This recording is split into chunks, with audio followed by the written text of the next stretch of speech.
intended to diagnose, treat, cure, or prevent any disease.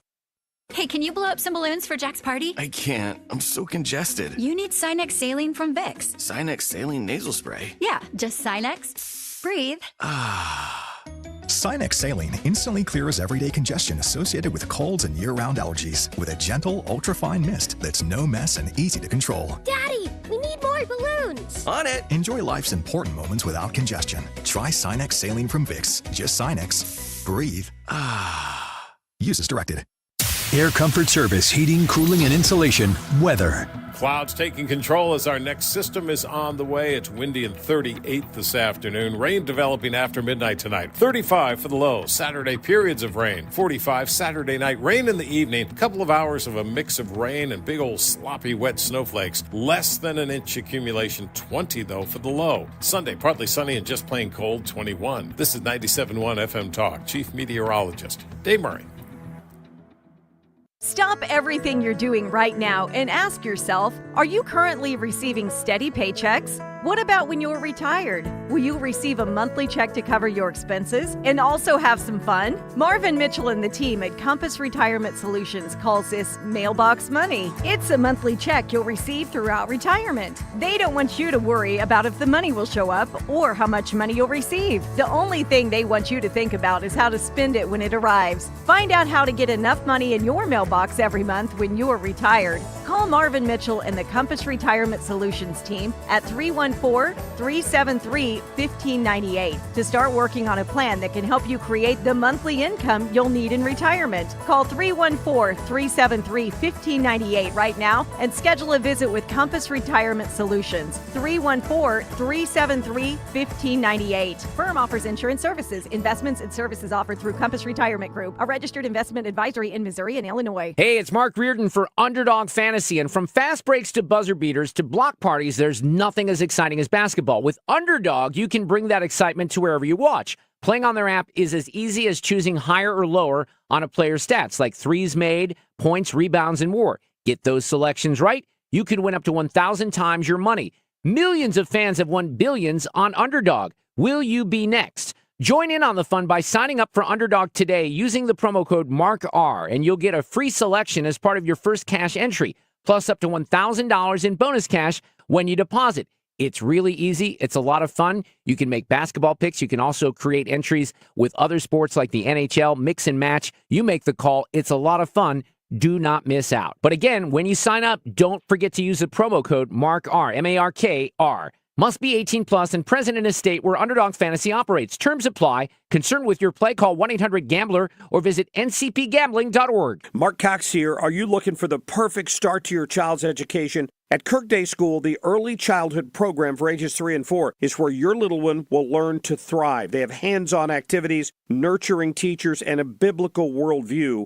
You can attend their early childhood open house Friday, March 7th. Meet the dedicated educators, and tour their Christ-centered classrooms. To register for their early childhood open house and learn more, visit kirkdayschool.org. If better health, more energy, and detoxing your body are some of your priorities this year, get Active Liver today and start the year off knowing you're giving your liver some well-deserved relief. You can find Active Liver in stores at your local CVS or online at Amazon or NewNordicUSA.com. That is exactly what I needed to hear. Thank God someone here knows what they're talking about. That's us. That's right. Gotta love this American ride. Right, you need to take the time and get the full picture. Come on, turn the radio on. It's Saturday and I won't be long. Don't get me wrong. I love the ladies. I mean, they rev my engine, but they don't belong in the newsroom. It is Anchor Man, not Anchor Lady. What do you want from me? I'm not America's sweetheart. Goodness sake, kid. Keep your voice down. Your father's listening to the radio. I'm not America's sweetheart. This is the Annie Fry Show. Happy Valentine's Day, everybody. It's Friday Valentine's Day. That's got to be the best because you get some productivity done early in the day. And then you go get to celebrate with the one you love. Assuming, of course, you have a one you love. Hey, my name is Mike Elam. I am sitting in for Annie Fry today. Matt Rocchio is running the board. Ethan is shining a light in my eyes right now. I have no idea what's going on now because I can't see a thing. Mr. Wiggins is here. How are you, sir? Glad to be with you today. Hey, I haven't had a chance to be on the radio with you since your book launch happened and you got all that other stuff. So congratulations on everything. I've been following on social media all the stuff that you've had going on, and there's been a lot. Yeah, it was a successful book launch. It's always nice to do it right before Christmas. Yeah.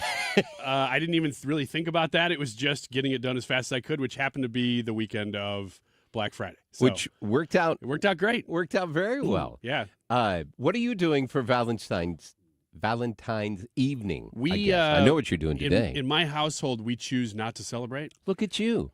Because I choose not to celebrate. Ah. I think my wife would be fine with celebrating. I'm sure she would. But, she'd probably do like flowers and chocolates and jewelry and stuff. I don't know if she'd probably do anything, but we do nothing. So I always try to make sure to do something that week or weekend, in this case, to say, look, we celebrate on our own terms. We don't have to do any Hallmark Valentine's celebrations. We do our own celebrations, but ultimately it's the exact same thing. So I don't really know if I'm winning.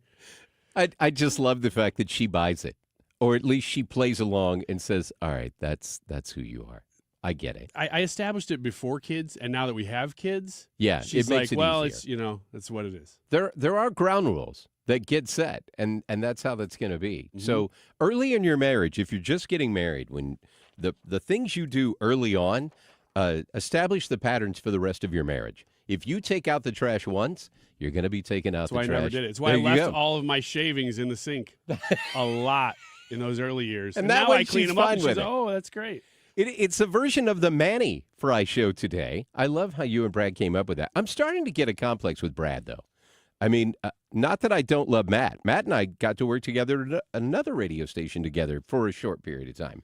But I'm starting to notice that when Annie's gone and I get to fill in, Brad leaves too. I think Brad thinks it's easier to not be here when Annie's not here because then he doesn't really miss anything. I understand. So what I just heard you say is Mike's here, so there's nothing to miss. Yes, I appreciate. But it makes me appreciate Ryan Wiggins even more because you are here. I know, and I love that about you. You know? Hey, Valentine's poll of the day, the YouTube live chat poll today, any Valentine's Day plans? And your options are, I have plans, I don't celebrate, I hate love. I love the fact that people are now coming up with these anti-Valentine celebrations that they are doing. Like bars have things that are going on that are the anti-Valentine celebration parties. So it's like, I don't really have anybody, so all you people who have somebody, I hate you and hate to be reminded that I'm alone, which I understand. But then there's a lot of us that have been married for a really long time, and it's a day that ends in Y. So people chiming in, I just want to read one because I like it. Ender says, you bet I have plans with my TV watching shows by myself. I got myself some doggone candy. Well, Kerner Ripper said that Merv's Candies was pretty busy this morning. Amy hates love. Thanks for that. They said Schnucks had $5 off online coupon for roses. So I heard a thing earlier today on Fox, and they were saying that the average price for a dozen roses. Anybody got a guess? Matt, you got a guess on how much do you think a dozen roses are going to cost? Today? I'm going to guess. Today. Now, this is an average across the United States. I'm going to go with $21. $21. You don't buy roses much, do you, Matt? No, my girlfriend really appreciates hydrangeas and carnations. And when you know what they like, there's no reason to go outside of it. That's awesome. 55.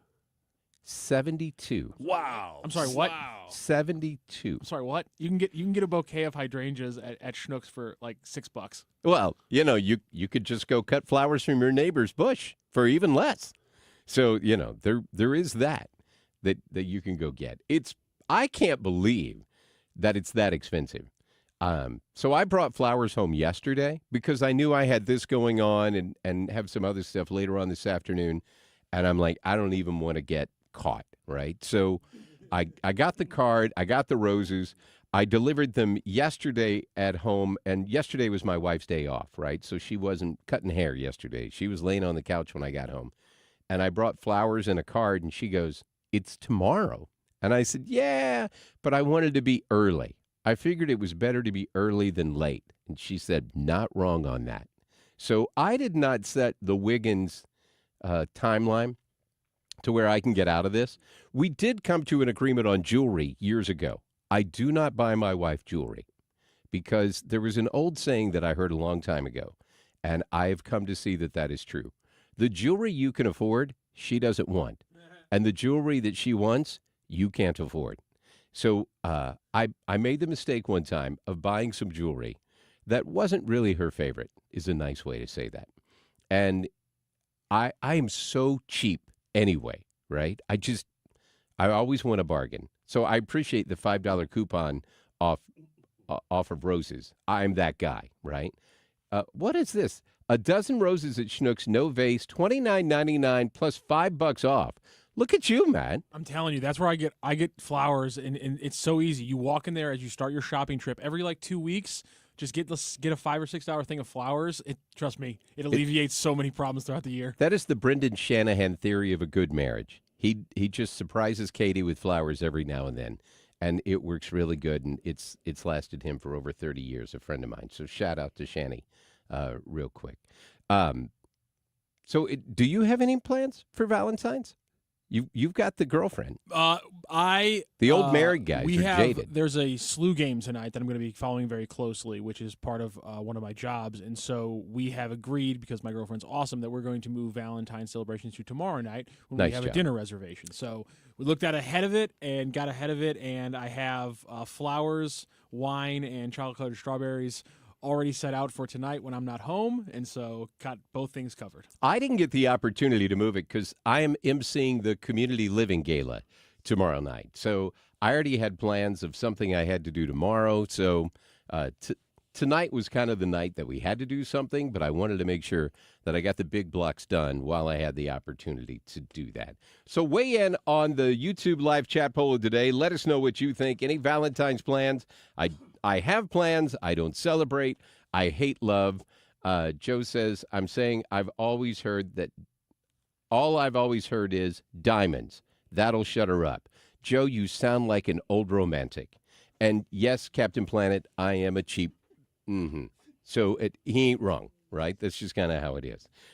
So we're going to introduce you to a guy on the other side of the break, Darren Heeman. He's a financial advisor with Wells Fargo. And he is coming in to tell us about something that's going on with higher education around the state of Missouri that I just thought was interesting. It's a little something different. It's not the normal politics that we talk about, but it's one of those kind of things where later on today we're going to have Dr. Bob Onder on, Congressman Bob Onder, who's going to join us in the 1 o'clock hour. Governor Mike Kehoe is going to join us in the 2 o'clock hour. But talking about how to be more competitive in the state of Missouri, we need to get out ahead of the things that are holding us back. And one of the things that Darren's going to tell us about is a thing that is holding back Missouri being competitive in some areas that we really need to be. That's good living, good education, good growth opportunities for the state of Missouri. So Darren will tell you more about that. It's Mike Elam who's sitting in for Annie Fry today. Wiggins is here, Matt is here, and we are going to have a wonderful Valentine's Day. We appreciate you letting us be a little part of it. Mike Elam on 97.1 FM Talk.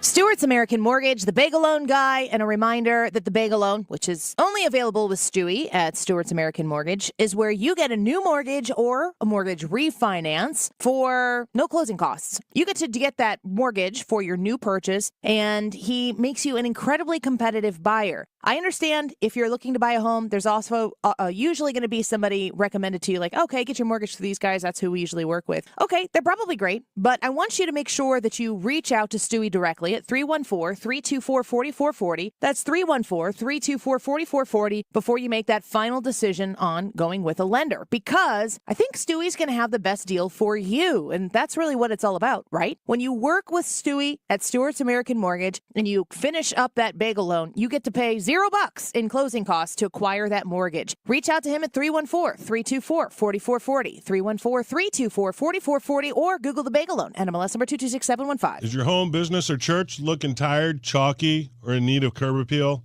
Go Rhino. Tired of painting year after year?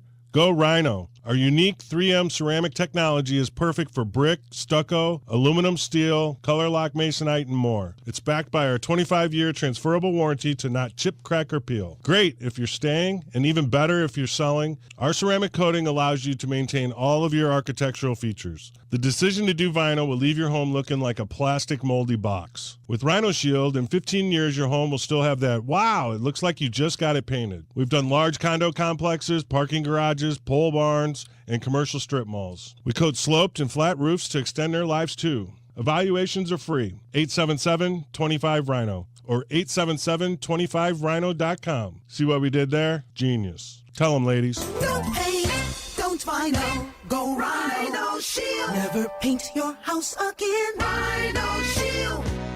Now Taxes is using Credit Karma, where a TurboTax expert can do your taxes for you. They'll get your refund so you can do more with it right in Credit Karma. Now this is taxes. Intuit Credit Karma with TurboTax. See guaranteed details at turbotax.com/guarantees. Experts only available with TurboTax Live. This is attorney Todd Nissenholtz of Kaufman Townsley. Victim of a car accident? Not choosing the best lawyer will cost you. But here's the good news. Since you don't pay unless we win, you can afford the very best. Kaufman Townsley. Call 314-500-5000. You're listening to the Annie Fry Show live from the Air Comfort Service Heating, Cooling, and Insulation Studio. Air Comfort Service is proud to support Greater St. Louis Honor Flight. Sign your veteran up for the Honor Flight today at gslhonorflight.org. And for heating services, visit aircomfortservice.com. 97.1 FM Talk presents Talk in Action, where we shine a spotlight on local charities making a difference in our community. Join us as we give back and connect neighbors in need. Visit 971talk.com/talkinaction to learn more.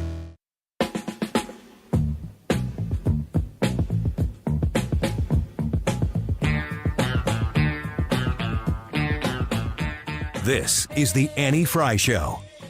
Interact with Annie on Facebook. The Annie Fry Show. Happy Valentine's Day, everybody. Hope your day is starting off well. You can get in on the YouTube live chat poll today. Any Valentine's Day plans? Your choices are, I have plans, I don't celebrate, I hate love. For all of you hopeless romantics out there, 44 years, Vicky says. Hey, look at that. That is pretty good. So Annie is off today. Mike Elam sitting in today, and got a chance to introduce you to Darren Heeman, who is joining us in the studio. How are you, sir? I'm doing great. How are you today? Good. I appreciate you making the time. So my friend Elijah Har, who's a former Speaker of the House of Missouri House, is down in Springfield, and he works at KWTO doing a radio show down there as well. How do you know Elijah? How are you connected with him? Elijah is a friend of mine. We've been on his show before for Missourians Improving Higher Education, and so that's where we have the contact. Gotcha. So he sent me this note. Former president of Missouri State, Cliff Smart, did a editorial down there in the Daily Citizen, and it said it's time to end Mizzou's monopoly on certain doctoral and engineering degrees. And this is something that, to be perfectly honest with you, I had no idea this was even going on. And that's one of the reasons why I wanted to have Darren in today to have the discussion, because you know, Mike Kehoe has been banging the drum since before he got elected in talking about how to make Missouri more competitive and how can we get folks to choose Missouri when they're putting down their roots, when they're putting down their business. How can we make Missouri more competitive? And this is a situation that we're encouraging people in some cases to leave Missouri to continue their education. And that's something that once you leave, a lot of times you don't come back. And that's the bad part. We're seeing an awful lot of our kids from the St. Louis area in particular, but across the state of Missouri, when they leave to go somewhere else to chase their dreams, or to, in this case, to get an education, they end up getting established there. The older you are, getting straight out of college, and once you get your master's, we're talking about doctorate programs in some cases. So these are young 20s to mid 20s going through these doctorate programs. And once those folks are there, they're putting roots down. You start, just like me, coming from Northwest Arkansas, I come to St. Louis, right. I meet a girl, I get married. That's right. Guess where we're staying, right? Right. St. Louis has been my home since '89 because I met a Pattonville girl. So once I met a Pattonville girl, I mean, you can't do better. That's just all there is to it. When you meet a pirate, it's time to be there. But tell me a little bit about the situation of what's going on and what you're trying to do about it. Sure. So there is an obscure law that has been on the books for a long, long time. I don't even know when it began, but years and years and years ago, that basically says that the University of Missouri is the only public university in the state that is allowed to offer PhD degrees, as an example. They also say they're the only public university in the state that can offer degrees in dentistry, law, medicine, optometry, pharmacy, veterinarian medicine, chiropractic, osteopathic medicine, podiatry, and engineering. Wow, that is a long list. It is very long, and I want to say right out of the gates that I am not anti-Mizzou, and this bill is absolutely not anti-Mizzou. Okay. At all. I love the University of Missouri. I think it's a great school. My partner in Missourians Improving Higher Education, Tom Strong, graduated law school from there, and there is a room with his name on it in the law school. So we are definitely not anti-Mizzou, but we are pro-Missouri, and we are pro-workforce in Missouri. And what is happening is because these other public universities, such as Missouri State or SEMO or Missouri Southern or Truman State, etc., can't offer these programs, the students there are simply going to the next closest university that can offer them. And in most cases, it's not the University of Missouri. It is going to the University of Arkansas. It is going to Pitt State, you were saying. Pittsburgh State in Pittsburgh, Kansas. It's going to Emporia State. It's wherever the closest place is for them to go. Arkansas State steals a lot of our students. Which is where I went. Okay, there you go. So there you go. Southern Illinois, Carbondale, they have a law school. They're picking up a lot of Cape Girardeau that should be going to SEMO. Yeah. Because SEMO can't offer these programs, and all these other sister cities and states can offer these. So how did you get involved in this group? The name of your group again is? Missourians Improving Higher Education. So what got you involved in this? Tom and I, Tom Strong, are good friends, and we were talking about some other stuff one day. We had a long car ride, and the subject came up. And if you know Tom, Tom is a doer, and we started talking, and I said, we really should do something about this. And Tom said, if not us, who's going to do it? So, there you go. So we formed a coalition. We now have about 60 members of this coalition across the state, very prominent business owners and higher education folks that are a part of this. And so this is our third year to file the legislation. The first 2 years we made progress but didn't get it over the finish line. We are hopeful this year we can get it across the finish line. Don't feel bad. The last couple of years, there's a lot of things that didn't get over the finish line. Yes, I mean, it made it through the House, but it hit that wall that was called the Missouri Senate. That's but right. It's a new year. It is. Bills are getting through. I just saw a thing the other day, actually yesterday, I guess it was, of how many bills have already made it through the Senate and how many have made it through the House. And what a change of pace that losing some members can mean to a body, right? Absolutely. All of a sudden, the Senate has actually passed more bills and sent them to the House than the House has sent to the Senate. And I don't know the last time that we were able to say that. It's been a while. So there may be hope for getting this through this year, but what do you see happening? Let's say that you are successful in getting this across. Are all these schools wanting to do all of these programs, or did this just open them up to be able to pick and choose from those? That's correct. Yes, not at all. I mean, if you ask Missouri State or SEMO or anyone, what do you want, they would say, well, there's a few things we'd like to have, but what we're dealing with here is they're chained. They can't do anything. So all we're asking is let's unchain us. all the universities get unchained, and then even then they can't have a program approved until they get it approved through the Coordinating Board of Higher Education. And so what they would do is say, we have a need, and we have the money to pay for it within our own budget, because that's the last thing we need to do is constrain the budget of the state of Missouri. Right. So, but PhDs are cheap. For example, anybody can offer those. They already have the staff. They already have the resources. It just doesn't cost anything to do it. So they might say, we'd like to offer this particular PhD. They can then go to the coordinating board and get approval, and if they say yes, then they can offer it.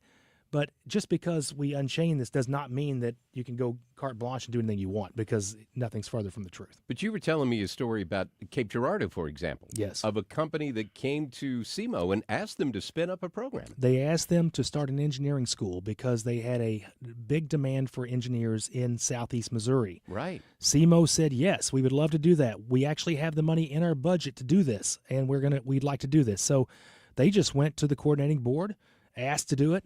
Coordinating board was going to approve it, and then it all got halted because of this obscure law that says they can't do it unless they offer engineering in conjunction with the University of Missouri,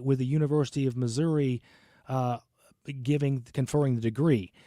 And the University of Missouri did not want to do this with them, and so this whole thing got derailed. But Missouri State does offer some programs in conjunction with Mizzou because of we have to over there. They do offer an engineering degree, but the degree is on the Missouri State campus using Missouri State instructors, using Missouri State real estate, but the actual degree comes from Mizzou. Really? It just doesn't make a lot of sense. So I don't really understand why this would be there, and I don't understand. Is there a benefit to Mizzou for keeping this way? They think that there is. My argument is simply, these are students that you're not getting anyway. Right. They're not going to drive from southeast Missouri 5 hours to do a PhD program. It doesn't make any sense. It's much easier for them to go to Cape Girardeau. To Carbondale. So they're not losing these students anyway, but we as a state are really paying a heavy price because we are losing a lot of students, and I can't quantify what that number is. It's impossible to know, but it's a lot, and really any loss is too great for the state. And it's one of the things that we talk about in trying to make Missouri more competitive, and education is a big one. So the better we are in education, then the better we're going to be long term. But lacking on education is definitely going to hurt, and we don't need an excuse to run people out of the state of Missouri. We do not. We do not. So good luck with this. Thank you. What are your next steps? And if somebody says, hey, I agree with this, and I'd really like to get involved, what would you like to see people do? Thank you. Yes, so we filed Senate Bill 11. Okay. Lincoln Huff has sponsored that bill. We filed House Bill 616, sponsored by Melanie Stennett in the House. And, the next steps, we're trying to get a hearing coming up from the Senate.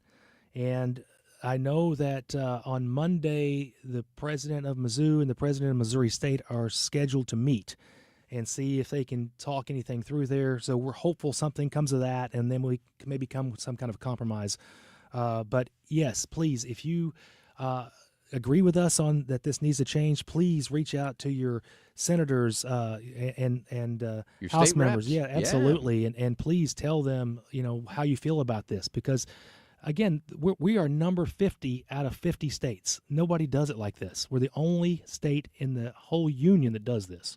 That's the part that really just kind of floored me. Yeah. I mean, when I found out the fact that we're the only ones in the United States that put this restriction on. Yes. It's very strange. Like, I don't understand why you would do that. And it's not like Mizzou is hurting for students right now. Not at all. There were a few years ago, Mizzou was hurting, and Missouri State really became the largest university in the state of Missouri.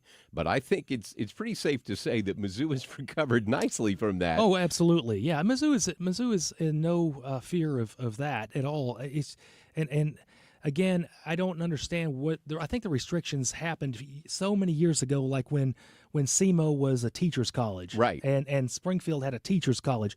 But things evolve, over 100 years, things change, and all the other states around us, Arkansas evolved, and they let Arkansas State kind of grow up and get, Yes. offer what they need to offer, and All these other states around us did it, but we never did it. And so the time is now. Well, you were telling me an interesting story about when I said I'm from Northwest Arkansas, and you said the University of Arkansas does something unique down there. The University of Arkansas is onto this, and they know that they're getting students from Southwest Missouri to come there because it's much closer than to go to Mizzou for them to get their advanced degrees that they can't get at Missouri State. And they are closing ranks. Once they graduate, they are getting their employers over there quickly and getting them employed to keep them in Arkansas. And that's very smart of them, obviously, not let them come back across the border. Well, in that whole area, I mean, where I grew up there in the Fayetteville area, that wasn't that big when I grew up. Not at all. Granted, that was a while ago, but we're not going to say how long ago that was. But now, with Fayetteville, Booming. Springdale, Bentonville, Rogers all growing together in one area, it's one of the fastest growing areas in the United States, and we don't need to help them grow. We don't. That's what visioning does. People. That's what good visioning does. They had a great vision, and they took that vision and built it into what it is. And that's what we're saying here for our education. Let's have some vision. Let's think forward, go forward on this, and let's unchain these places so that we can start educating our people and keeping them here so that we don't lose our workforce. Well, I appreciate you bringing this to the forefront. I appreciate you being on the show today. Thank you for having me. We'll see where this goes. Keep us informed of where we're going to go with this. I will. I sure appreciate it. Thank you all. So Ryan's coming in next. We're going to do Wiggins America. You've got time to get on the YouTube live chat poll in the meantime. I should ask you, do you have Valentine's Day plans? I assume you're driving back? I am driving back. My wife is out of state, so I do not have Valentine's Day plans. So no. So you're the I hate love today guy. That's right. I guess I am. I don't really hate love. It's just love is not going to be near me today. That's how it is. Love will be a phone call. That's right. Oh, there you go. So your choices in the YouTube live chat poll today is I have plans, I don't celebrate, I hate love, and yes, that was mine. That I said, let's throw that in there. Yeah, I like it. For all the people. I have a 27-year-old son who doesn't have a girlfriend today, so he gets very bitter when he hears about all these Valentine's plans. Yeah. So I thought, I'm throwing that one in for you, buddy. That's just how it goes. It's great. Mike Kehoe sitting in for Annie Fry today. St. Louis is home for Conservative Talk. 97.1 FM Talk.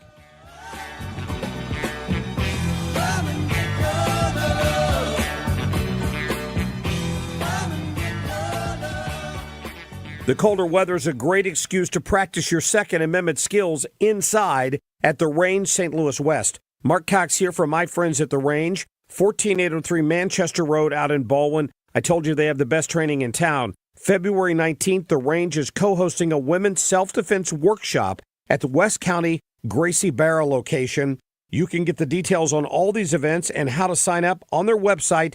It's therangestl.com or follow them on Facebook. Imagine this, a summer evening, relaxing under a beautiful porch overhang, hosting your friends on a composite deck, or enjoying a bug-free breeze in a screened room. That sounds dreamy, right? Hi, it's Kim, and that dream can be your reality with Lakeside Renovation and Design because they specialize in creating outdoor spaces that make your backyard the go-to spot for family and friends. And with their attention to detail and the high-quality materials they use, you'll have a space that lasts for years. Visit lakesideRD.com today to get started on your outdoor oasis. Your home is your sanctuary. Get the peace of mind you deserve with a free estimate on a Generac home standby generator from Generator Supercenter. They're the nation's #1 Generac generator dealer. With expert installation and 24-hour monitoring, Generator Supercenter won't leave you in the dark. Financing is available. Take control of your power today with Generator Supercenter of St. Louis. Call 314-499-2020. That's 499-2020 or GeneratorSuperCenterofSt.Louis.com. That's GeneratorSuperCenterofSt.Louis.com. Join Mark Patrick seminars. Lose the weight and stop smoking. Early bird specials $49.99. Seminar Sunday, March 16th. Aviator Hotel and Suites, South I-55, St. Louis. Weight loss 11 a.m. Stop smoking seminar 2 p.m. Or Monday, March 17th, 4 Point Sheraton, St. Louis. Fairview Heights.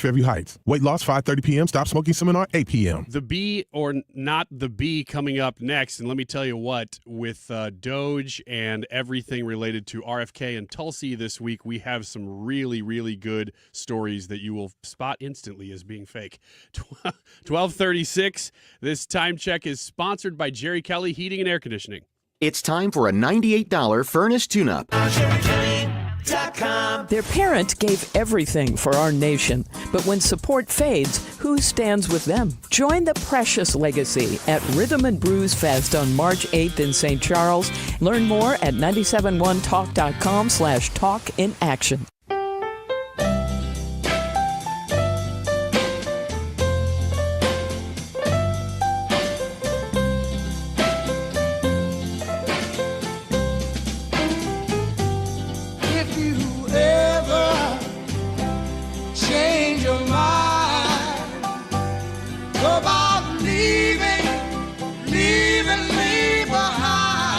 before we get into the bee or not the bee, I just want to tease this weekend. I'm going to be on Wiggins America, which is Saturday morning 7 to 8 and Sunday evening 7 to 8. Very easy to remember the time. Saturday morning, Sunday evening, same time but different. But same time but different. Same time, different day. But I am going to be. I did some digging, Mike. Uh-oh. And I love having the weekend show to just kind of do this kind of stuff and really deep dive sometimes. And then other times we're just doing ridiculous stuff. It's a nice little outlet for me. I love it. And so it's if therapy. if you want to podcast. And you get paid for therapy. Wiggins America, you can. It's all there. But this weekend I want to tease this because I did some deep diving into a local official, local politician who has a whole bunch of NGOs. And that is a big topic right now because we're finding out how much money gets funneled through these things. And this is a person, the claim is, but I can't corroborate this claim that's floating around on X right now. Okay. That this official in this area has 64 NGOs. Wow. Now, but I can confirm that they have a whole bunch of them. I can't confirm whether it's 64 or not, but I can confirm that they have a whole bunch of NGOs. And I am going to just read their mission statements from their websites. And just to be clear, this is not me that we are talking about. This isn't even somebody you interact with. Good. No. I'm like, hey, so we're clear. If it was somebody you were friends with, I would have given you a little more heads up. Okay, good. And then probably asked you for some access to Well, them. and I was just I'm like, hey, wait, hold, is this somebody I know? No, this is so important right now because I think in the next few months, we are going to see so much corruption coming out using these NGOs to funnel money as money laundering and the amount of people it's going to affect that, and we're talking big names, Washington names. But I decided, you know what, since this name's floating around out there and he's got local connections, I'm going to dive in on this guy. I'll tell you right now, it's a Democrat, so I doubt it's look, I don't care that it's a Democrat. Right. I'm just telling you it's not somebody that you personally are going to have any sort of connection to. But it is a lot of money going to these things. Wow. Now, whether it's corruption or not, I'm going to stop at what I know. I don't know how you manage that many. You know, let's say it was half. I don't know how you manage that many. That's a lot of balls in the air. And here's what's interesting, and maybe by the time I get to tomorrow and start really talking about this, it's even deeper than this. But where I've stopped is just reading the mission statements from some of these NGOs and asking you, what the hell does that mean? Yeah. Because they don't seem to do anything. Even in their mission statement, you read it and you're dumber because you know less about what they do. There's nothing clear. And how many of those do you need? I mean, really? So well, the biggest part of that I take away from, as I'm hearing all these stories that have been going on, and when they started laying out all of this money just from the USAID stuff, right? Yeah. And the millions of dollars that are going through. The one thing I have to tip my cap to some people is there are an awful lot of creative people who have figured out how to scam the U.S. government. Yes, there are. And they're pretty good at it. And it just makes you wonder, look, if that's what they found so far, it makes you wonder what's coming. And I can't wait to hear this name and what's going on. Scooter says, I know Wiggins is going to name names. I think that's pretty clear. Well, I said how many. So Vicky says, well, I know this too. So it's being floated. The problem is you got to research, because just because something is said on X, that doesn't make it true. What? And when did this happen? Here's the problem. 75% of it, a lot of it is true-ish. Okay. So you're like, okay, well, there's something there, but you can't trust everything. Right. So that's why we have the jobs that we have, so we can dig into these things and share what's real and what's not. Ryan Wiggins, radio personality host, and kind of a investigator-ish. Project Veritas. Got it. No, not really. That was a joke. This is the B or not the B. Wiggins. Oh, Wiggins. The bee or not the bee. And that one was the B.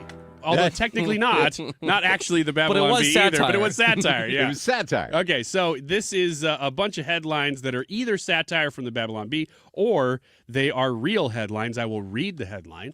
You guys simply have to tell me whether you think it's the B or not the B. Here we go.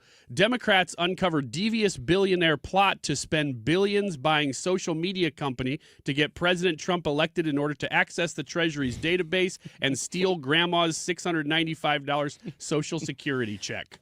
That's the B. You had me until grandma, though. Yeah. Until the grandma's check, it could have actually been. That is the B. This unelected threat to our democracy has been scheming to gain access to our grandmother's Social Security accounts to steal their only means of support, Chuck Schumer warned. He must be stopped at all costs. Congressman Alexandria Ocasio-Cortez pointed out that Musk's devilish plot was really dumb. Quote, I think he's not just the smartest knife in the shed, Ocasio-Cortez told reporters. That could actually be a true quote. Quote, I say quote like it's real.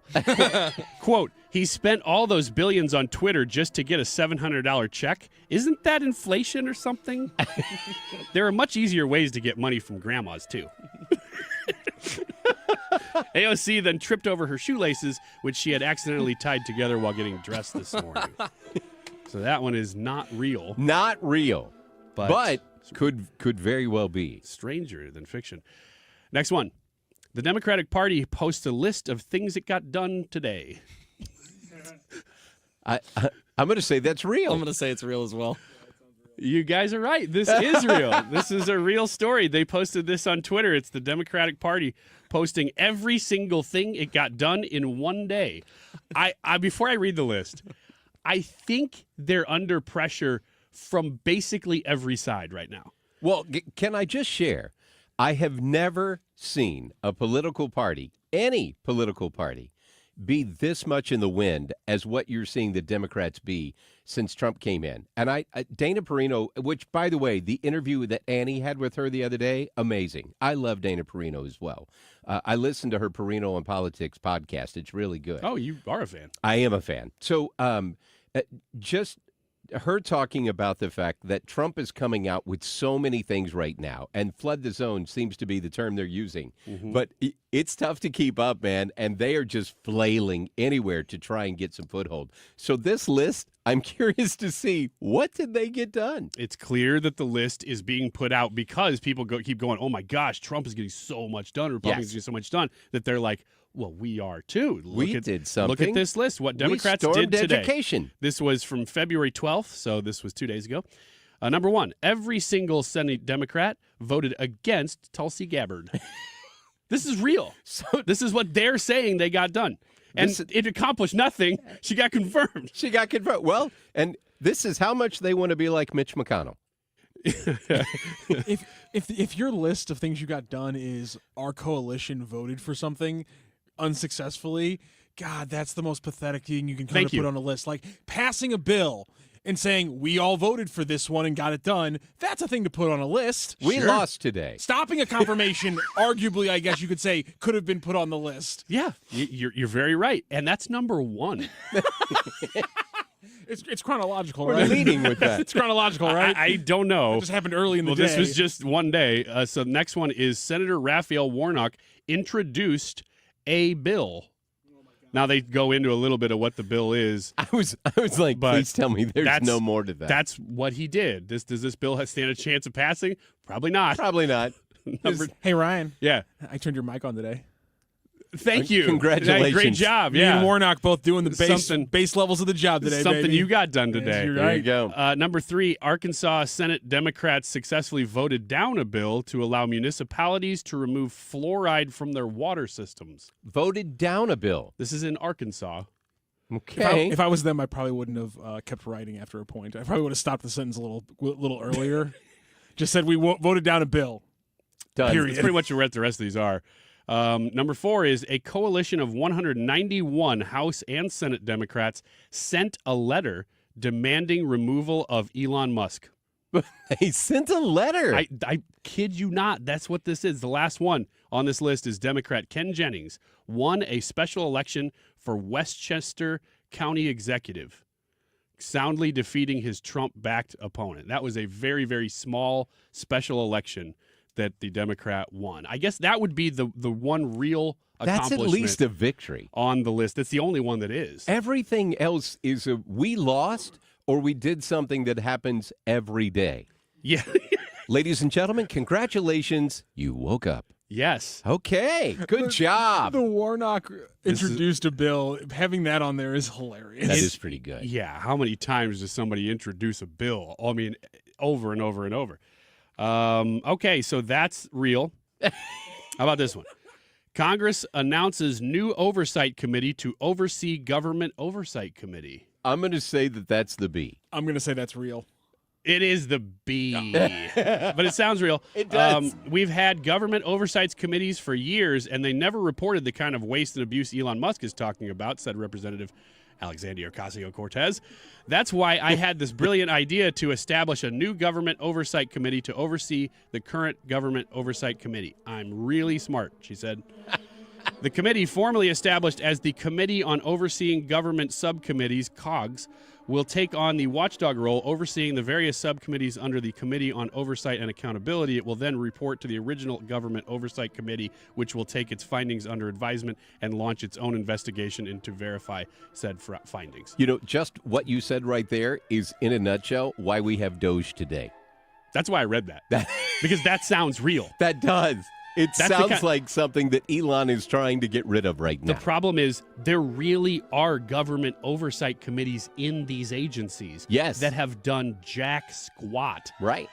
And they don't even know why they're there. Because apparently they know they need to do something. And this is all just Elon, tweets and people, reading stuff that he keeps putting out. But apparently they would suggest things and then get them shot down. And then they would go, okay, well, we'll just try again next year. Like, that's it. That's what they were doing. That's it. This is how we're spending our days. Yes, and that was their job. And some of these agencies would have multiple people who that's their job and would do nothing. But they would come out with a report every year of suggestions that the leadership of their own agency would then turn go, down. No, thanks. Yeah. Okay. Thanks for the Thank you. suggestion. We'll be back with more next year. Yeah. All right, poll shows liberal women are sad and lonely. Oh, I think that's true. Yeah, I think I've seen that somewhere. Yeah, this is breaking today. It is a real poll, and it says specifically, we found this American Family Survey said, we found that 37% of conservative women reported being completely satisfied with life, whereas only 12% of liberal women did. Young conservative women are 3 times as likely to report being very satisfied with life compared to young liberal women. Moreover, liberal women are 2 to 3 times more likely to report that they are not satisfied with their lives compared to conservative women. Can I just say that both those numbers are depressing? I know. I kind of thought that too. I'm like, oh, you started with the high one being 37%? Right. I mean, I guess if the question is, are you completely satisfied with life? Well, you'd have to go, well, no. No. But is anybody completely satisfied? It's a lot of it has to do with the phrasing, right? Yeah. How do you define completely? My issue with these studies is like, if you're answering these surveys, how happy are you already? Well, you must be a little bored anyway. Exactly. You're a little bored. Like, life's Yeah. not exactly like filling out for you necessarily. I had nothing to do, so I did this. Let me take this call from a stranger. Maybe that'll brighten my day. All right. I'm so depressed on Valentine's Day. Yeah, the week of Valentine's Exactly. Day. Did you take the poll? Next one. Soros-funded judge vows to keep billionaire influence out of politics. Oh, that's real. I'm going to say that's a B. Well, like most things, there's truth, but it is the B. Judge Dave Brown, who is funded and supported by billionaire George Soros, is being celebrated for taking a stand against billionaires influencing politics in the United States. Brown said, quote, "The political arena is no place for wealthy power brokers to throw their weight around to shape things the way they want them. What? To keep that from happening, I'm going to use every resource given to me by a billionaire to influence political moves in the country, to make sure billionaires don't influence political moves in this country." It's okay if it's my billionaire, but if it's your billionaire, that's a problem. Next one. Go ahead.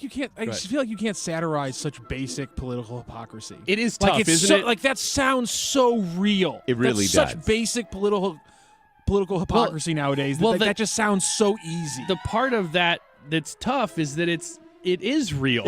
Exactly. Like that. Yes, that's a Babylon Bee There's article. 100% somebody out there who voted against Citizens United who is now taking gobs of money from Soros to then be his mouthpiece. Like, that is something that is out there in the world. And so that's the most believable thing I've ever seen. And just extra point here, the amount of people coming out right now, I think we're in a very unique spot right now, just taking a step back from it, that in a few months or a year, I don't know exactly how long it'll be, we will look back at this period of time, which, again, I don't know how long this period will last either, and say, who were the ones speaking the loudest against stopping waste? I know. And then let's look closer at what their bank accounts are like and why. I'm not saying like just subpoena them because they were standing up against it. Right. But it does stand to take some more scrutiny that you were against scrutiny. It's makes weird. It makes you wonder, going back to your Democrat list of these are the things that we accomplished, right? I voted no. Well, good for you. Throw you a fish, as my old English teacher used to say, right? But it's one of those kind of things where why are you upset that somebody is getting rid of waste and all the different things that they list? And there's always somebody on the left who comes back and says, yes, but, and then they give something that they're probably going to leave. But they hit pause to get a chance to find it, and that's really all they were doing. That was the reason why they hit pause, was to look at the list, find out what's legit, and they're going to leave, and what's not legit, and they're going to cut.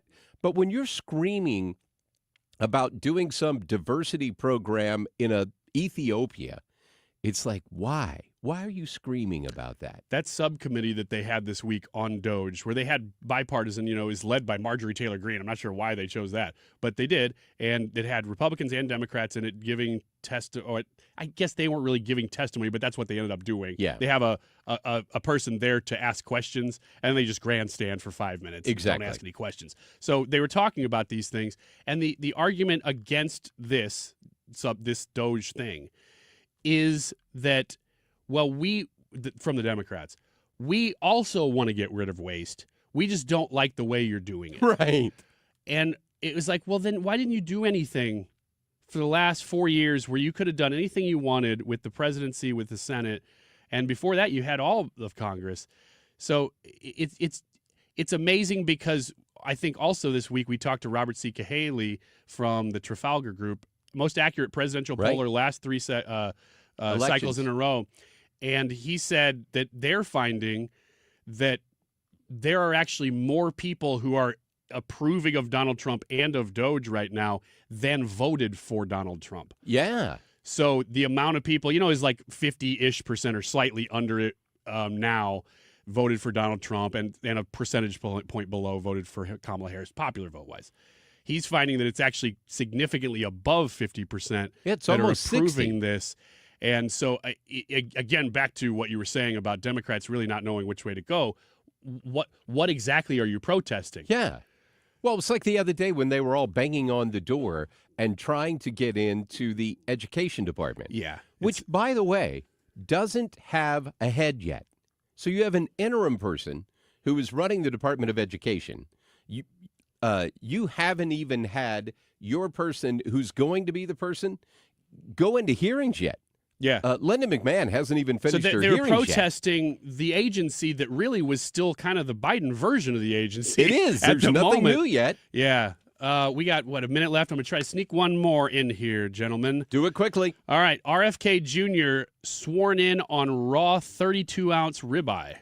That's bad. Oh, you think? I think, yeah. It's got to be close. It is. If it was a Big Mac, I'd say. Historians say this is the first time a government official has been sworn in on a piece of meat since William H. Taft swore in his oath on a porterhouse steak slathered in gravy in 1909. That's hilarious. Hey, coming up on the other side, we are going to talk with Congressman Bob Onder, who is becoming a regular on the Annie Fry Show, by the way, which is great. So we're getting a chance to check in with him. It's been about 6-7 weeks or so since Congressman Onder has been there.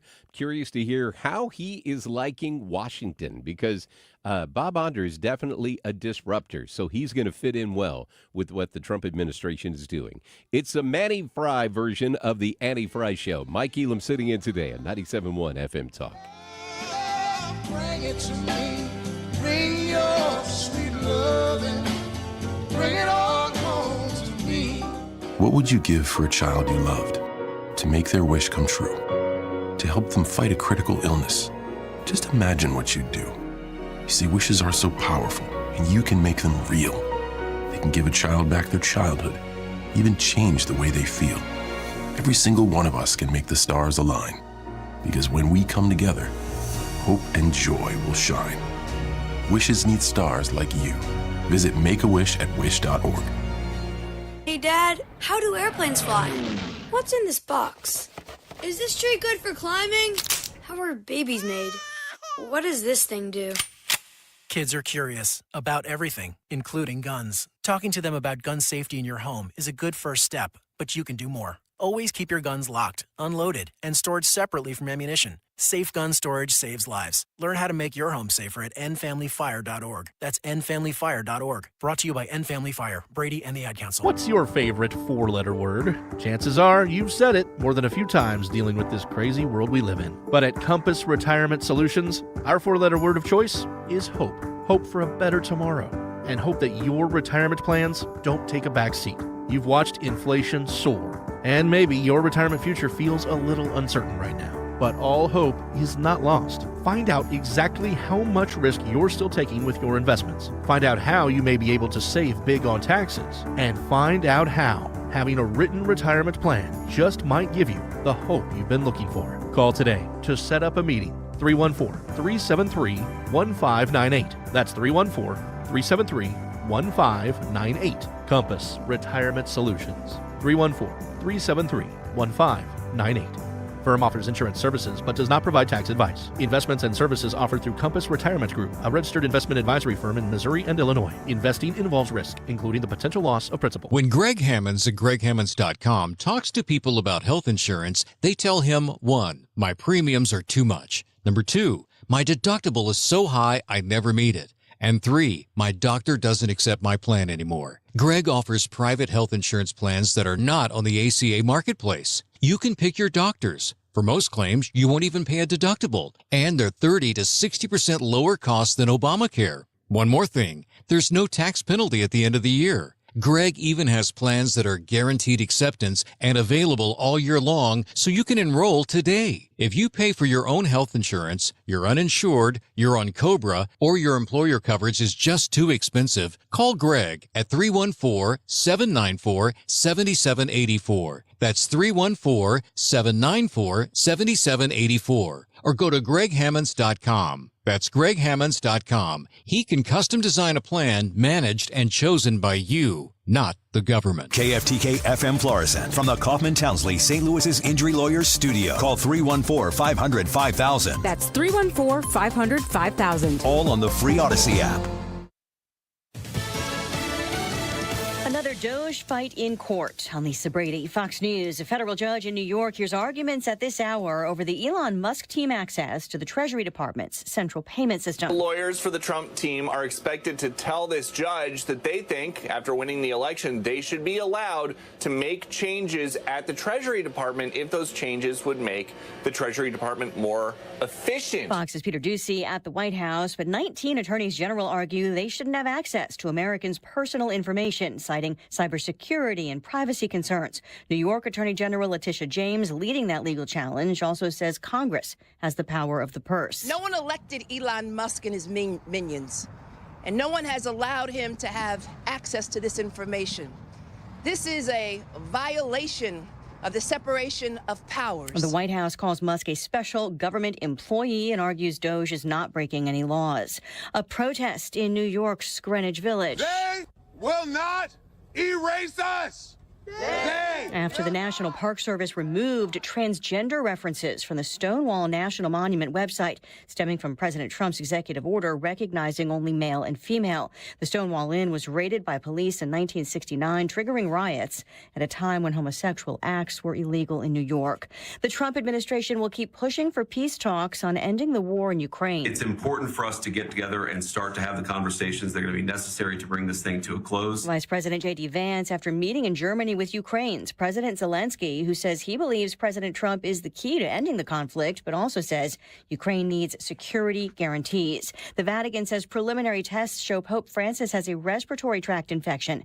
He's running a fever in fair condition at a Rome hospital after battling bronchitis for the past week. The 88-year-old's schedule now cleared at least through Monday. America is listening to Fox News.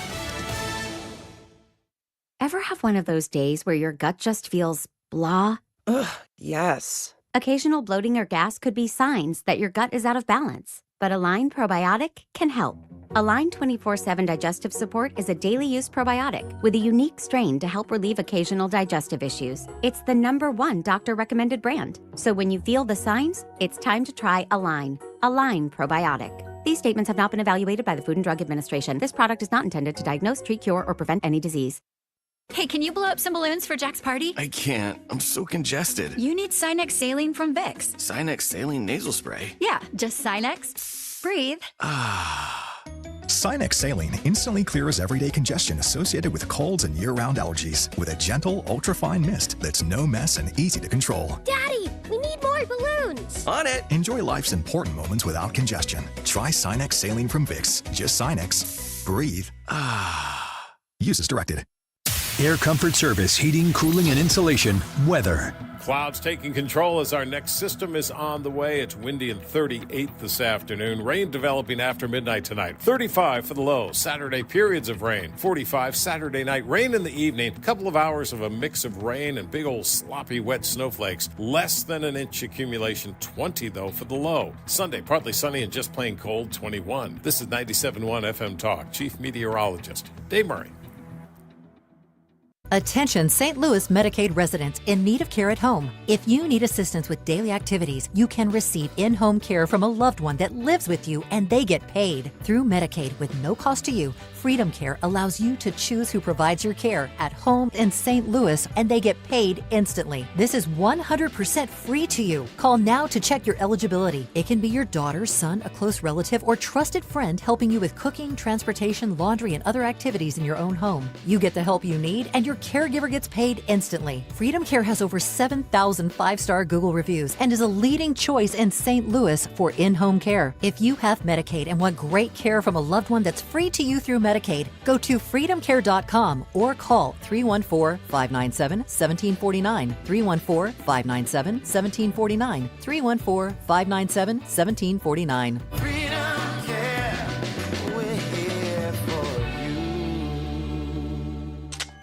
February 14th, 15th, and 16th. It's the semi-annual Missouri Arms Collectors Gun Show at the Arnold Eagles Hall in Arnold, Missouri. Browse tables of firearms, ammo, knives, books, and military items. Buy, sell, or trade. Admission's only $10. Kids under 12 free with a paid adult, and parking is free. Don't miss the semi-annual Missouri Arms Collectors Gun Show at the Arnold Eagles Hall on 1725 Jeffco Boulevard. For complete info, visit MissouriArms.com. The Missouri Arms Collectors Association is a not-for-profit NRA-affiliated club. Hey, it's Mark Reardon. If you're nearing retirement or already retired, call my friends Thomas Helbig and Bob Kershaw with the Retirement Advisory Group. They'll show you how linking to the market is much safer than owning the market for your retirement savings. They're the official financial advisors of my show. Go to retirementkey.com. Hey, it's Mark Reardon for Underdog Fantasy, and from fast breaks to buzzer beaters to block parties, there's nothing as exciting as basketball. With Underdog, you can bring that excitement to wherever you watch. Playing on their app is as easy as choosing higher or lower on a player's stats, like threes made, points, rebounds, and more.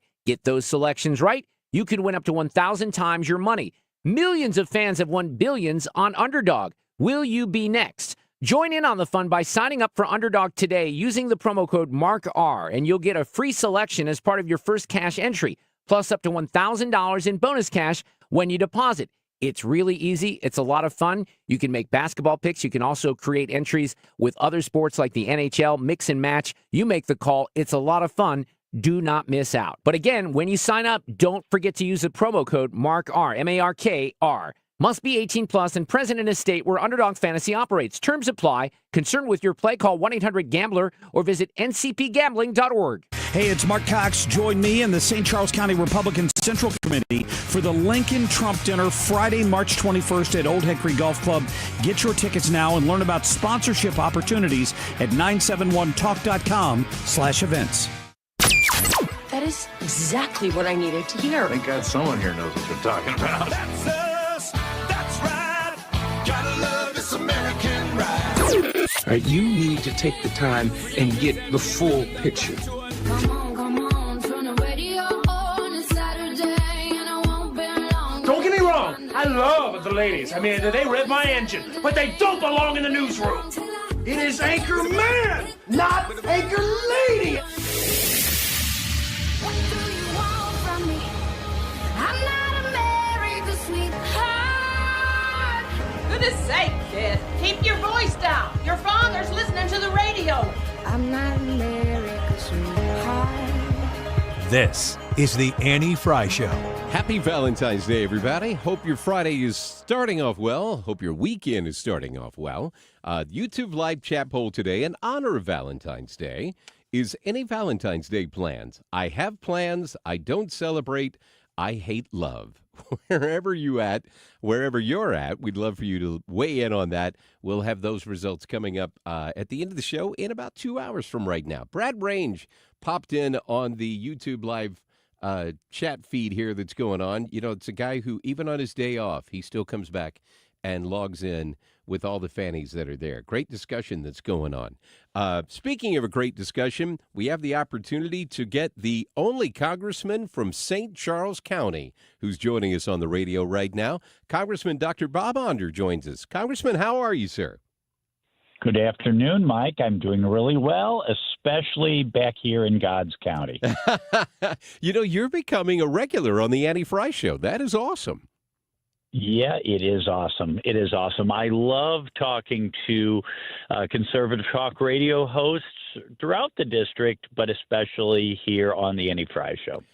So it was great seeing you and Allison last weekend. You were back in town for the Boys and Girls Club Gala. You guys are always out and about in the community. I'm sure it's probably tougher now because as congressman, you got a big district to cover through all of that. But it was great seeing you there. I got to ask you, how's it? It's been, 6 weeks since you got sworn in, something like that? Yes. Yeah, a little over 6 weeks, yes. So what's it like being Congressman Bob Onder? Well, you know, it's really busy. It's really busy. You know, I served in the Missouri legislature for 10 years, and, you know, some things are similar. The process is similar in some ways, different than others. You know, probably the thing that's most different is spending all that time in Washington, D.C., and then there are an awful lot of events that consume the weekend. You're right. I do have a bigger district. Of course, as state senator, I had one half of St. Charles County, and now I have all or part of 16 counties. So it's going, you know, this is our district week coming up. So I'm thrilled to be back in Missouri. I think I'll be sleeping most nights in my own bed, which is a good thing. But Alice and I will be getting all around the district. We'll be in Cole County and Jefferson City most of Monday. And, you know, just, you know, getting to, as you know, I live and work here in St. Charles County, but getting to know the rest of the district better, I look forward to. Well, I know you have a history in the Missouri legislature. You were in the House, you were in the Senate. You've done that part. But I'm just curious, being in D.C., the folks who have been there for a while, because obviously in Missouri you have term limits, so after 8 years, you got to go. But with D.C., yes, there are people who have been there for a very long time. Are they surprised by the speed of everything that is going on with the Trump administration right now? Well, I do think they are surprised. And, of course, in the case of Republicans, especially more conservative Republicans, they are thrilled to see things moving as fast as they are. Yeah, Donald Trump really hit the ground running just on the first day, signing many executive orders, securing our border, declaring a border state of emergency, you know, within days, outlawing DEI, declaring that there are only two sexes, male and female, doing everything he can to get wokeness out of our military, out of our schools, out of our public life. And of course, Elon Musk over at DOGE is just finding unbelievable amounts of corruption, of mismanagement. I mean, can you imagine, you know, John F. Kennedy started the U.S. Institute for International Development, USAID, with the premise that if we, spread foreign aid around, I think that's perhaps a false premise, but if we spread foreign aid around to various countries, we could buy their favor in the Cold War. Well, it turns out USAID is just becoming a slush fund, not only for ridiculous projects like transgender operas in Colombia and Peru, but even laundering money so as to assist in the Trump impeachment effort and funding left-wing journalistic outlets like the New York Times, Politico, and the BBC. It is just unbelievable. Thank God for Elon Musk and his computer geeks who are getting in there. It really is revenge of the nerds against the progressive left. It's been amazing, the stories that they have uncovered. I mean, just the one that just completely blew my mind, not even from a money standpoint, but just from are you serious? Is talking about the federal employees' retirement records being stored in a mine, like 20 stories below the ground. Here you are. And that's where our federal records are being kept for employees. Like in today's world, we can't digitize that. Yeah, you can't digitize that and keep it on one of the many servers we already own in Washington, D.C. Yeah, just absolutely insane. And it just, one thing after another. I mean, Sesame Street for Iran. I mean, what in the world are we doing? And that's why, Elon Musk has estimated that he can save about $1 trillion a year in waste, fraud, and abuse. Now, I don't know if he can find that much waste, fraud, and abuse, but whatever he finds, it's going to be a game changer, not only to save the taxpayers money at a time when we're literally going bankrupt, but also just to get government out of things that they government ought not be meddling in. Well, I think we can all agree government is probably the least efficient business model that you can find anywhere. And whether you're talking about, I mean, even in St. Charles County, where I think we're pretty conservative on our budget, I'm sure you could find savings there. I'm sure you can find it in the state of Missouri. But what they're finding at the federal level is amazing, the waste that we're having. You were talking a little bit about immigration and getting into that. And I believe that the Border Patrol agent is Raul Gonzalez, they had the Safety Act. Didn't that just get passed? Yes. We just yesterday debated and then voted on the Raul Gonzalez Officer Safety Act. I actually participated in the floor debate on that. And it's really interesting, Mike, when the Democrats don't want to talk about the subject at issue, they always try to change it to something else. And as we were talking about keeping our Border Patrol agents safe, the Democrats, led by Jamie Raskin, wanted to talk about the price of eggs. The price of eggs is all Donald Trump's fault. He's been in office, 2 weeks. But the price of eggs, and they wanted to demonize Elon Musk. But that bill was named after Raul Gonzalez, a Border Patrol agent who was tragically died in a high-speed chase when an illegal alien was trying to evade arrest. So that bill would state that evading and fleeing from a Border Patrol agent is a deportable offense and would make that illegal alien ineligible for lawful reentry into the United States, so I think a very common sense measure. But what we're doing in Congress, especially the U.S. House, is providing the legislation and, of course, the funding so that Donald Trump can make us safe again by securing the border.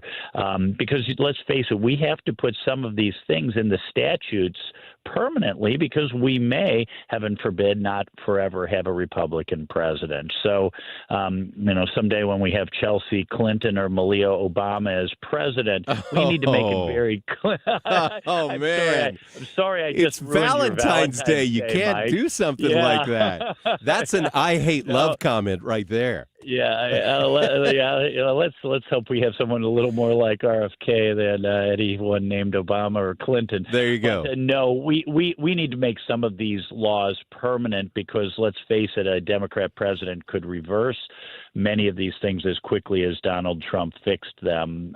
So we're all on the same team in Washington. We Republicans are working together on the Make America Safe Again, Make America Healthy Again, and Make America Great Again agendas.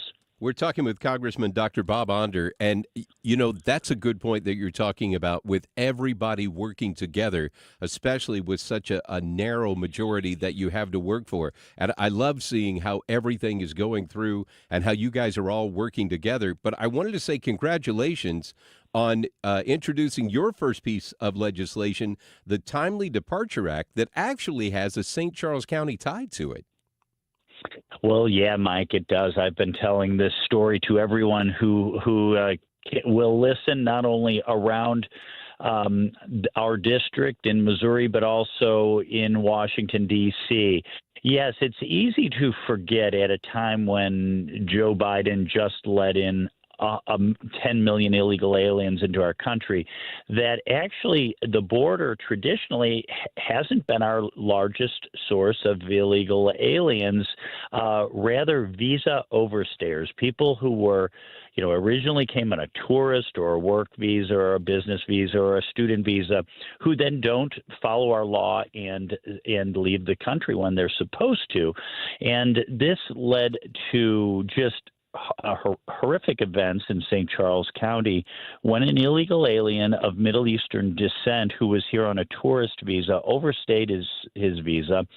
And then in January, just this January, one night, sexually assaulted a young woman while he was driving an Uber. And then a few nights later, sexually assaulted another woman while he was driving a Lyft. So like the Lake and Riley Act, this evil person should never have been in our country, at least shouldn't have been in our country when he committed these acts. So the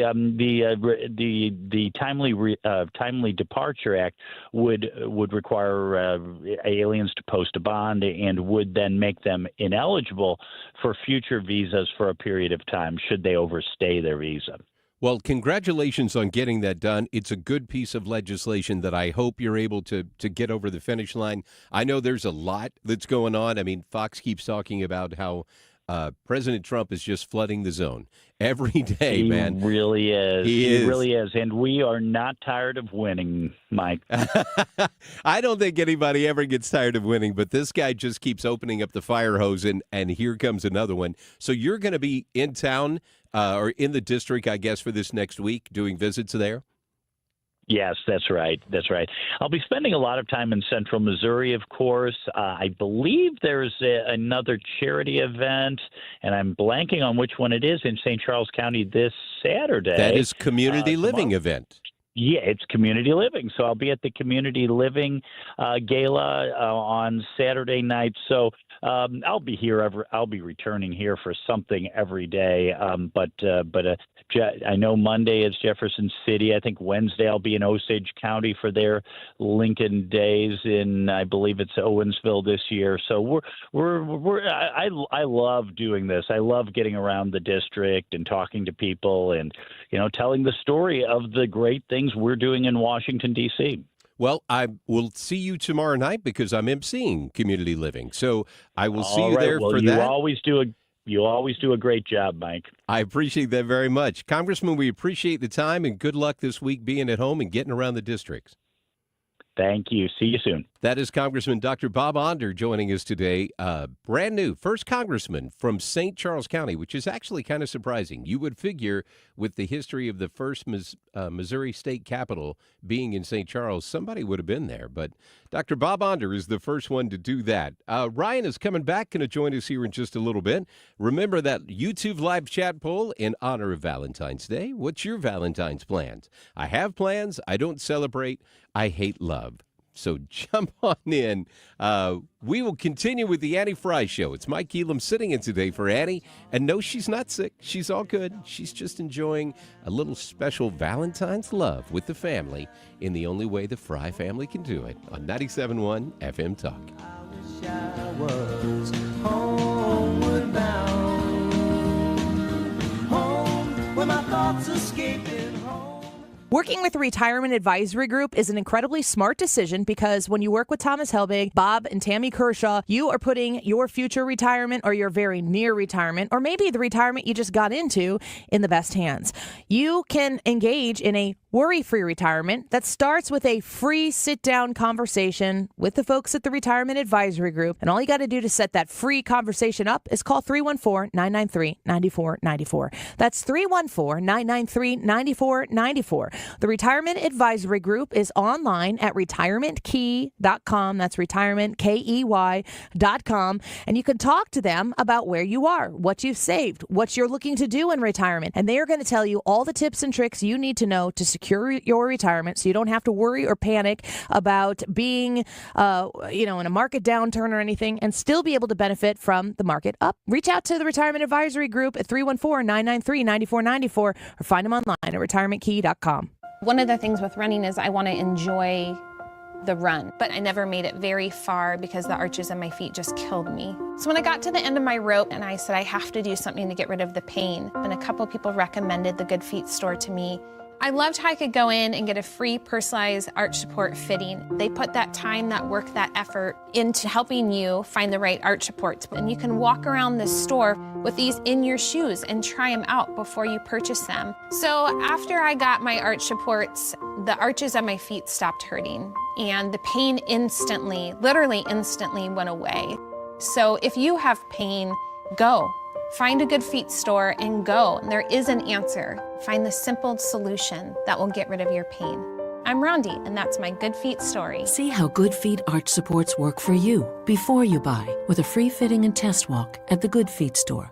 Visit one of our 2 locations, Creve Coeur and Shiloh, Illinois, and at goodfeet.com. You're listening to the Annie Fry Show live from the Air Comfort Service Heating, Cooling, and Insulation Studio. Air Comfort Service is hiring licensed journeymen. Don't have a journeyman license? Air Comfort Service will help you get it. Get guaranteed hours year-round and more. Apply online at aircomfortservice.com. The Mark Reardon Show. James Fishback. Exceptional companies, exceptional countries are run by exceptional people. And when you play the DEI woke game, you end up creating social division and strife and really bad outcomes for all the people involved. Weekdays from 3 to 6.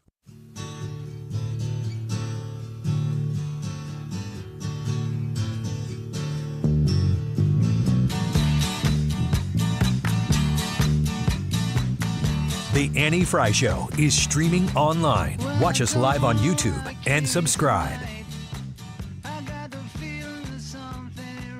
Happy Valentine's Day, everybody. Hope your Friday is going well. Hope you have great weekend plans. It's supposed to rain this weekend, but I don't think it's supposed to have any snow. I'm already done with winter. Are you done with winter? Yeah, and I think more so because I keep hearing that February is actually going to continue to be pretty rough. See, I don't want that. Yeah, no. Just looking right now, it says temps are supposed to drop today. So, oh, that stinks. Well, and as I started to say something, then my watch goes off and talks about a weather warning that's coming this way. Yeah, it's so next week at this time, it'll be a high of about 9. Oh. Yeah. No. Yeah, we got a cold front coming through apparently good. next week. I'm very excited about that. With possible snow. I don't know how much, so don't take me on that, but it just, looking at my phone, it just has the little snowflake later in the week. So. Are you sure that's not a Democrat? Just kidding. It's libs of TikTok. Only 12% of liberal women are completely satisfied. That was a very sad number. As we learned. That was very good.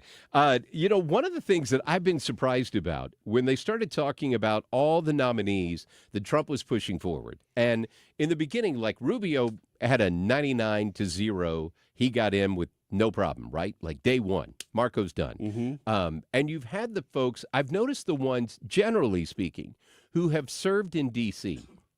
have been confirmed without that much trouble. There wasn't a lot of them, but for the ones who were congressmen or senators in Rubio's case, they got approved, even with Democrats voting for them. Not all of them, of course, But then you started seeing, Pete Hegseth is coming up, and you have to bring in the vice president to get him across the finish line and make it a 51-50 vote to get that done. But Tulsi Gabbard was supposed to be almost impossible for her getting approved. And then it turned to RFK was not going to get sworn in. But, hey, Matt, I seem to remember this thing just happening. Play cut one for me, would you? I, Robert F. Kennedy Jr. I, Robert F. Kennedy Jr. Do solemnly swear. Do solemnly swear. That I will support and defend. That I will support and defend. The Constitution of the United States. The Constitution of the United States. That sounds like him getting sworn in. He did. He made it. How about that? I thought this wasn't supposed to happen. Yeah, it's interesting because other than Rubio, right, the people who've had the most trouble getting confirmed are the people who had the biggest profile. And the people who, in two of those cases, were former Democrats. Yeah. Up until last year. That is weird, isn't it? This is a point that probably should be made more often, that we're really in a season right now. And I'm not saying it'll last forever. Right. But right now, and people call it different things. They call it a populist movement. They call it a people's thing, like the workers' movement, whatever you want to call it. Here's a different label I'm going to slap on it. Yeah, but really right now what we're experiencing in America is you have people who are part of the establishment, the system in Washington, D.C. And I guess this would play out everywhere too, but Washington, D.C. is people who are part of the established system and people who are not and people who ran on I am not. Right. And so there are little things, policy disagreements that people have that are just being brushed aside because they're saying, no, actually, your mission is bigger than that right now. And what we're finding is great. This was the right move because the amount of corruption that's just starting to dribble out. Right. And this is despite the mainstream media trying to not report on it at all. But people are finding out, and because the little things that make the headlines, unfortunately, they're the drops in the bucket. The transgender comic book in Peru, right, and the opera in Ireland, and the Sesame Street thing. Yeah. Those things. It's not that you shouldn't talk about them. It's not that you shouldn't cut that garbage, but that stuff gets out. That's what people hear. And they go, oh, man, that is stupid. Yeah. That is the kind of stuff that should be cut. Meanwhile, you're talking about billions and billions being funneled through who knows what to who knows what, and they haven't even started to get to that stuff yet. Yeah, this is the thing that he's just starting, right? I mean, mind you, Trump's only been there since the 20th. So, and he doesn't even have his full team done yet. His cabinet's not even approved yet. Right. So right. We're still waiting for that to happen. But I find it very interesting, and you talked about this earlier, of how much these folks are screaming and the things they're screaming about. I mean, not just the cutting the money, but from the immigration standpoint of they're throwing a fit when they're talking about Tom Holman talking about, and he's been on the show before, talking about the fact of they're going after the worst of the worst. And you're seeing these Democrat governors, Democrat mayors who are saying, we're going to protect our people. I'm like, these aren't your people. And these are the people that are committing heinous crimes in some cases against your people. And you're going to stand up for them? You're not going to stand up for the people in your community who are just trying to get by. You're going to stand up for the people who are committing crimes, and in many cases, violent crimes against your people. I don't understand where your head is at. And the crazy guy from Pennsylvania who ends up making sense, right, of all senators that we thought were going to make sense, he is not the one that I would have picked to be the voice of reason. But he's at least come and said, I don't understand what the controversy is of getting rid of violent criminals in your community. Well, I don't get why you can't adopt that position publicly. I get that you're trying to be, well, you're the resistance party right now if you're the Democrats. I understand that.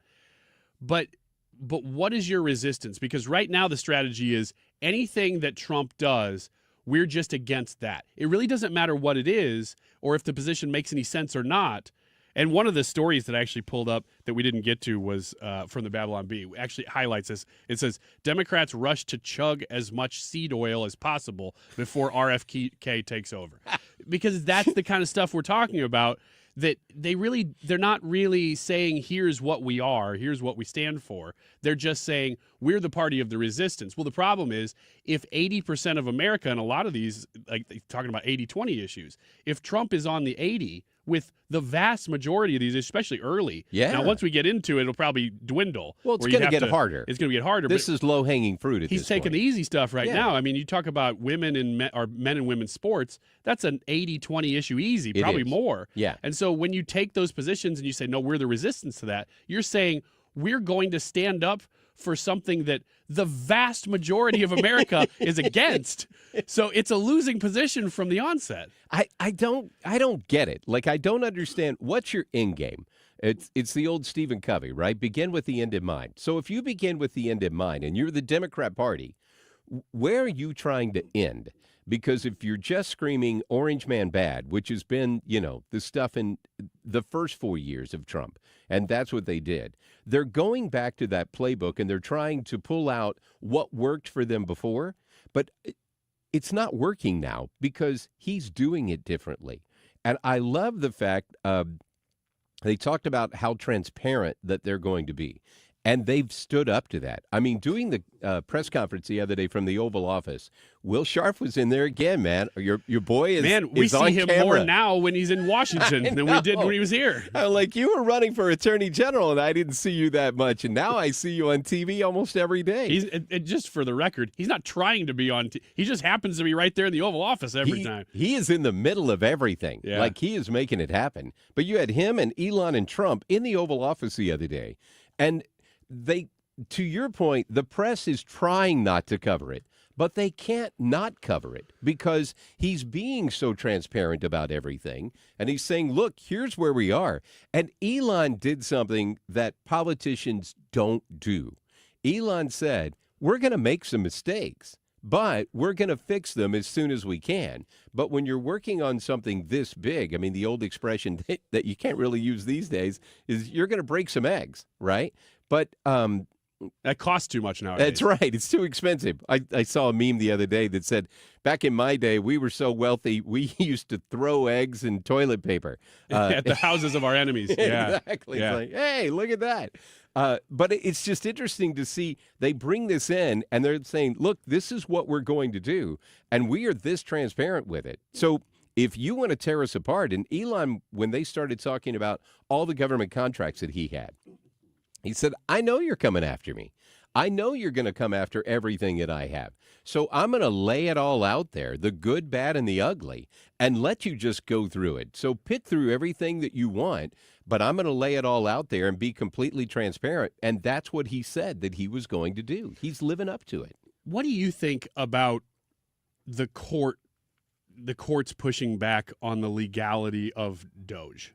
Do you think this is going somewhere, or is this just a road bump? I think it's a road bump. I think you're looking at, they're cherry picking their courts. If you pay attention to where these cases are getting filed, they're getting filed in places where they know they have friendly judges. Yeah. And even, I love the fact when mainstream media will point out, this is a Trump-appointed judge. But where? That's a Trump-appointed judge where, right? So if it's a blue state. I think there was one guy. The rest of them have all been Biden and Obama judges. Exactly. But even then, the way a lot of these federal judges get appointed, from the way that I understand it, and I am no authority on this, but the senators from those states are the ones who put the names up. So if you have two Democrat senators, and there needs to be a judge in Illinois, let's say, and you have two Democrat senators from Illinois, and they're the ones that are going to put the names forward, you only have so many people to pick from. So they may have been the best of a worst choice that you could make. Is that the blue slip thing? Yes. I think that's been a courtesy that they've continued to try to uphold. You're right. But they're also like, I'm not going to confirm a judge that's that far left. So there's a little bit of jockeying there. Yeah. But yes. So like I'm viewing the courts thing the same way, that these are desperate attempts to stop a completely legal process. And I'm very open to the idea that, hey, Trump has done something. He's not a politician. No. He's just trying to get work done. He is. And so he'll do things sometimes that people come along and go, no, you can't. That's not exactly the way it goes, especially in the first term. I don't think it'll happen as much in the second term because he's got such great advisors around him who know him, and everybody knows the way he operates. And so he's probably leaning on them a little bit more to make sure he's staying within the bounds, which is why you probably haven't seen them take these to the Supreme Court yet. Yes. Because while everybody's going, what's taking you so long? What's taking you so long? As if Trump's not acting fast enough. Right. There's probably a very specific strategy that they're working out here because they know they're just being peppered from all these different courts. Then they're mostly left leaning. But I wanted to bring this up really quick because it's something I've been reading a lot on this subject because I want to make sure that I'm not just rah Elon Musk. He's my guy. Right. You do have to follow precedent. You have to follow the law. But I can't find any way in which these criticisms really make a lot of sense to me. So I'm saying, well, either I don't understand the law well enough, which is very possible, or the lawsuits themselves don't make much sense. So I'm trying to educate myself. And one of the things that I've come across here that I don't think is getting much coverage, and really was just kind of breaking yesterday, this is probably why. Okay. And this stuff comes from Elon Musk. So he's sharing stuff it percolates out there, and then you go, is that real or not? And then you see an authoritative source say, yes, this is real. Is this B or not? Right, exactly. Some of them sound B. And I've been trying to check on all this stuff because things are moving so dang fast. Yeah, I know. That I get that if you're tuning into 97.1, part of the role that you're seeking out is, well, what's really going on? And so we're trying our best to keep up because, it's so fast. But one of those things is that, and I don't know if you've heard this, DOGE is actually not a new agency. Oh, yeah. So it's working under a different banner, but they're putting DOGE underneath that banner. But I want to say that banner, to go back to the 1950s? Well, now, I don't know.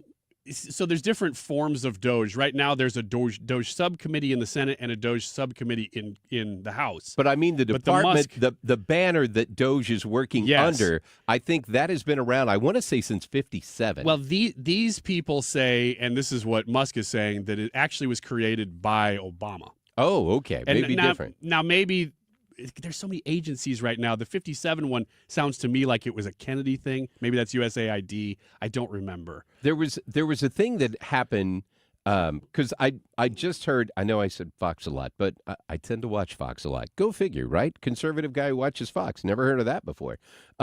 But they were talking about the fact of, they're saying DOGE is an illegal agency, which I think is the point that you're making, but it's actually functioning under a broader banner that has been there for a while. So the report here says that Obama created the United States Digital Service, USDS, in 2014. And it was meant as a patch to fix Obamacare. Because remember the problems that we had with, we as in everybody, had with Obamacare's website? Right. That it was supposed to be this, oh gosh, you just get on there and it'll take care of you. And it was just this. It was horrible. Awful. And they wasted, I think, $1 billion on it or something crazy on one website. Well, fast forward to 2025, it says Trump rebrands the USDS as DOGE. So he kept the function, changed the name, keeps the funding, which is the big deal. Nice. But gives it a whole new mission of finding the receipts. So that's what this is operating. And it says it's legally untouchable because it was already fully funded and operational before Trump. So Trump invokes this thing called the 5 U.S.C. 3161, which allows him to create temporary hiring authorities.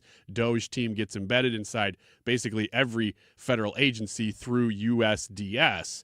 Each team consists of a lawyer, HR rep, Zoomer nerd, and investigator because they're digital services. Right. They report to DOGE, not the agency they're embedded in. And so that's how they're doing this, is through this USDS that Obama created. It was bad for the country, but I think the best thing that happened for Donald Trump was to lose the election. Because I don't know that he would be the president that he is right now if he hadn't had the past 4 years Completely to be agree. able to put all this stuff together. Because he had 4 years to say, man, if I could do this all over, knowing what I know now, here's what I would do. And he did. I mean, he put all that stuff together, and before he even got sworn in, he had the plan ready. All these executive orders were already gone through legal challenges, at least through the attorneys, not through the courts. But they had researched them, had the legal background, had the standing, and they said, this is what we think we can do. This is what we think we can defend in court, to your point. And I think all this stuff is going to get to the Supreme Court. And I think the Supreme Court at some point is going to have to figure out how many of these are we going to hear?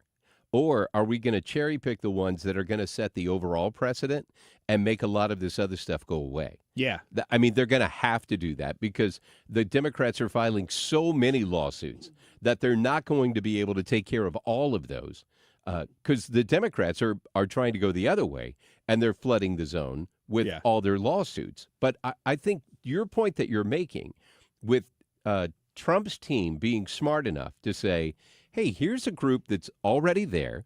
And I think the bad part for the Democrats is there's so many things in the budget that they've lost track, right? There is so much waste. You read that today, Elon's moving into the IRS, and you're like, I think at the beginning of the week he was on HHS, and then at the middle he was on Medicaid, Medicare, and now he's like, this is 1 week.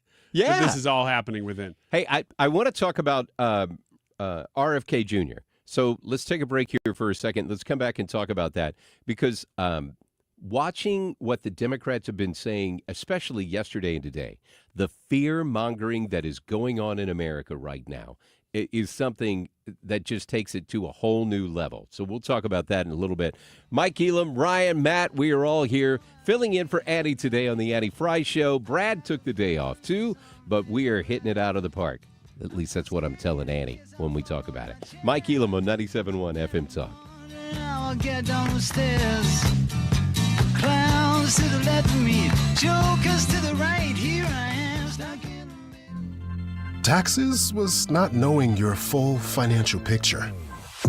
Now Taxes is getting and maximizing your refund all in one place. Credit Karma, where a TurboTax expert can do your taxes for you. They'll get you the most money back, guaranteed. Then you can do more with all that money, all in Credit Karma. Now this is Taxes. Intuit Credit Karma with TurboTax. Get started today. See guarantee details at turbotax.com/guarantees. Experts only available with TurboTax Live.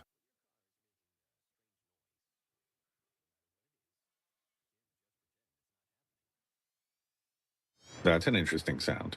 It's like your mental health. If you're struggling and feeling overwhelmed, it's important to do something about it. It can be as simple as talking to someone or just taking a deep, calming breath to ground yourself. Because once you start to address the problem, you can go so much further. The Huntsman Mental Health Institute and the Ad Council have resources available for you at loveyourmindtoday.org. In Missouri, farming isn't just a profession, it's a purpose. You can feel it in our 27 million acres of farmland. You can see it in the nearly 41,000 Missourians who work in agriculture. You can hear it at our farmers markets. You can count it in the $93.7 billion it brings our state. And you can taste it at your family's dinner table. A lot of farmers in our state rely on Bayer's tools and inventions because Bayer has a purpose too, to help farmers thrive. Learn more at go.bayer.com/purpose, paid for by Bayer. We are talking about DOGE, and we're talking about RFK in just a second, Mike Elam and I. Right now, the YouTube live chat poll, though, is any Valentine's Day plans? You have three options. I have plans, I don't celebrate, or I hate love. We're going to give you the results of this poll at the end of the show, and, of course, we've been talking about it and will continue to. 144. This time check is sponsored by Jerry Kelly Heating and Air Conditioning. It's time for a $98 furnace tune-up. You've got thoughts. Did you know you also have a microphone?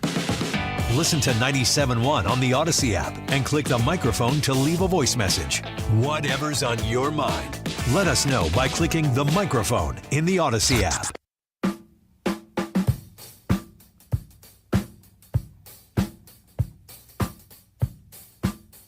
This is the Annie Fry Show. Find the podcast, on-demand audio, and more at 971talk.com/Annie. Happy Valentine's Day, everybody. It's Mike Kehoe sitting in for Annie Fry today. Ryan and I were just talking about all the confirmations that have been happening with Trump's people coming in. And the one I wanted to talk about a little bit is the RFK one that got going on. Because if there is any of them that has the most fear-mongering going on, it's got to be this. Because I saw this doctor who was on the news talking about the fact that RFK is going to make vaccines very hard to get, if you can get them at all. He's definitely going to take away all of your choices, and he's going to force all this conspiracy theory stuff down your throat. And RFK has been saying from the beginning, if it kind of reminds me of Obama and Obamacare. If you like your doctor, you can keep your doctor. And he says, if you want to get a vaccine, you can still get your vaccines. But we're going to do the science behind the vaccines. One of the things, my wife and I were watching TV last night, and it was about this subject. And RFK said on Laura Ingram's show that the number of vaccines that a child gets over the course of their school years is 72. I never would have guessed a number that high. I wouldn't even have guessed half that number. I mean, is that surprising to you? Yeah, I think it's something like compared to when I was a kid, which is, the 80s, I think it's about 10 times as much or 8 times as much. Really? It's something like it used to be a dozen or 15 when I was a kid. There weren't a lot Depending on when younger. in the 80s it would have been. But now, yeah, it's like sevenfold or eightfold. It's amazing. And then you look at all of the different things that our country has that no one else has. And the food part is the part that really just blew my mind. I mean, talking about the fact of food that we're offered on our grocery stores today, even in Canada, much less all of Europe, you can't get that food. And I read a book years ago called Wheat Belly. Have you ever heard of this? No, but I like where this is going. So it's a doctor who's a cardiologist, and he was talking about the obesity rate in America and how we are the fattest people on the planet. We are the most unhealthy, wealthy people compared to the rest of the world on the planet. So you have all this money in the United States, and if you're one of the poorest people in America, you're still one of the wealthiest compared to the rest of the world because so much of the world is so poor. But he said the wheat that we have today is not the wheat that we had prior to the 1950s even. That's when a lot of these GMOs started coming in. And the idea behind it was a good idea. I mean, we need to have more wheat. We need to have more grain because we're going to need to feed the world. But this wheat that we have today doesn't digest in your body the way that it used to. So the wheat that's being made, germinated, organically made, it causes all this inflammation in your body. And your body can't digest it well. That inflammation leads to all of these other problems that we run into. And this book was probably 20 years ago that the guy wrote this book. But he talked about the fact of just taking his cardiac patients off of wheat, nothing else. Didn't take them off of sugar. They didn't do a big exercise program. They just got rid of wheat. How many drugs they came off of, how much their health improved, and in many cases, they didn't have to get the heart surgery that they were going to have to do. But the problem is there is wheat in everything because they use it as a way to congeal things, to get them together. Even Campbell's tomato soup has wheat in it as one of the ingredients because they use that to bring it together and make it gel. So you start looking at these things that the United States, even with all our wealth, is able to have that the rest of the world said, no. That stuff really unhealthy for you. And RFK is saying, we're going to get that stuff out of here. Or at least we're going to bring you the science so you're able to see it and go, this is not crackpot science. This is real stuff. Yeah, and you said that book was written 20 years ago. Yeah. And so it's not as if somebody writes the book and immediately everybody goes, well, that's true. We have to do that now. I get that there's time that takes place here. And if you go over the span of, like you said, since the 50s, it takes time to figure out, oh, that's not working. Here's a study. I'm figuring this out, Right. But the problem is that we've had this information now for 20 years, sometimes longer, and the agencies like HHS, FDA, that's their job. That's the only reason, in a lot of ways, FDA would do other things too, but that's the reason why they're here. That's why they're there. Yeah. Is that we can't individually take our time and resources to all read every single book like that comes out. Right. But those people can look at that science and say, actually, this looks like there's something here.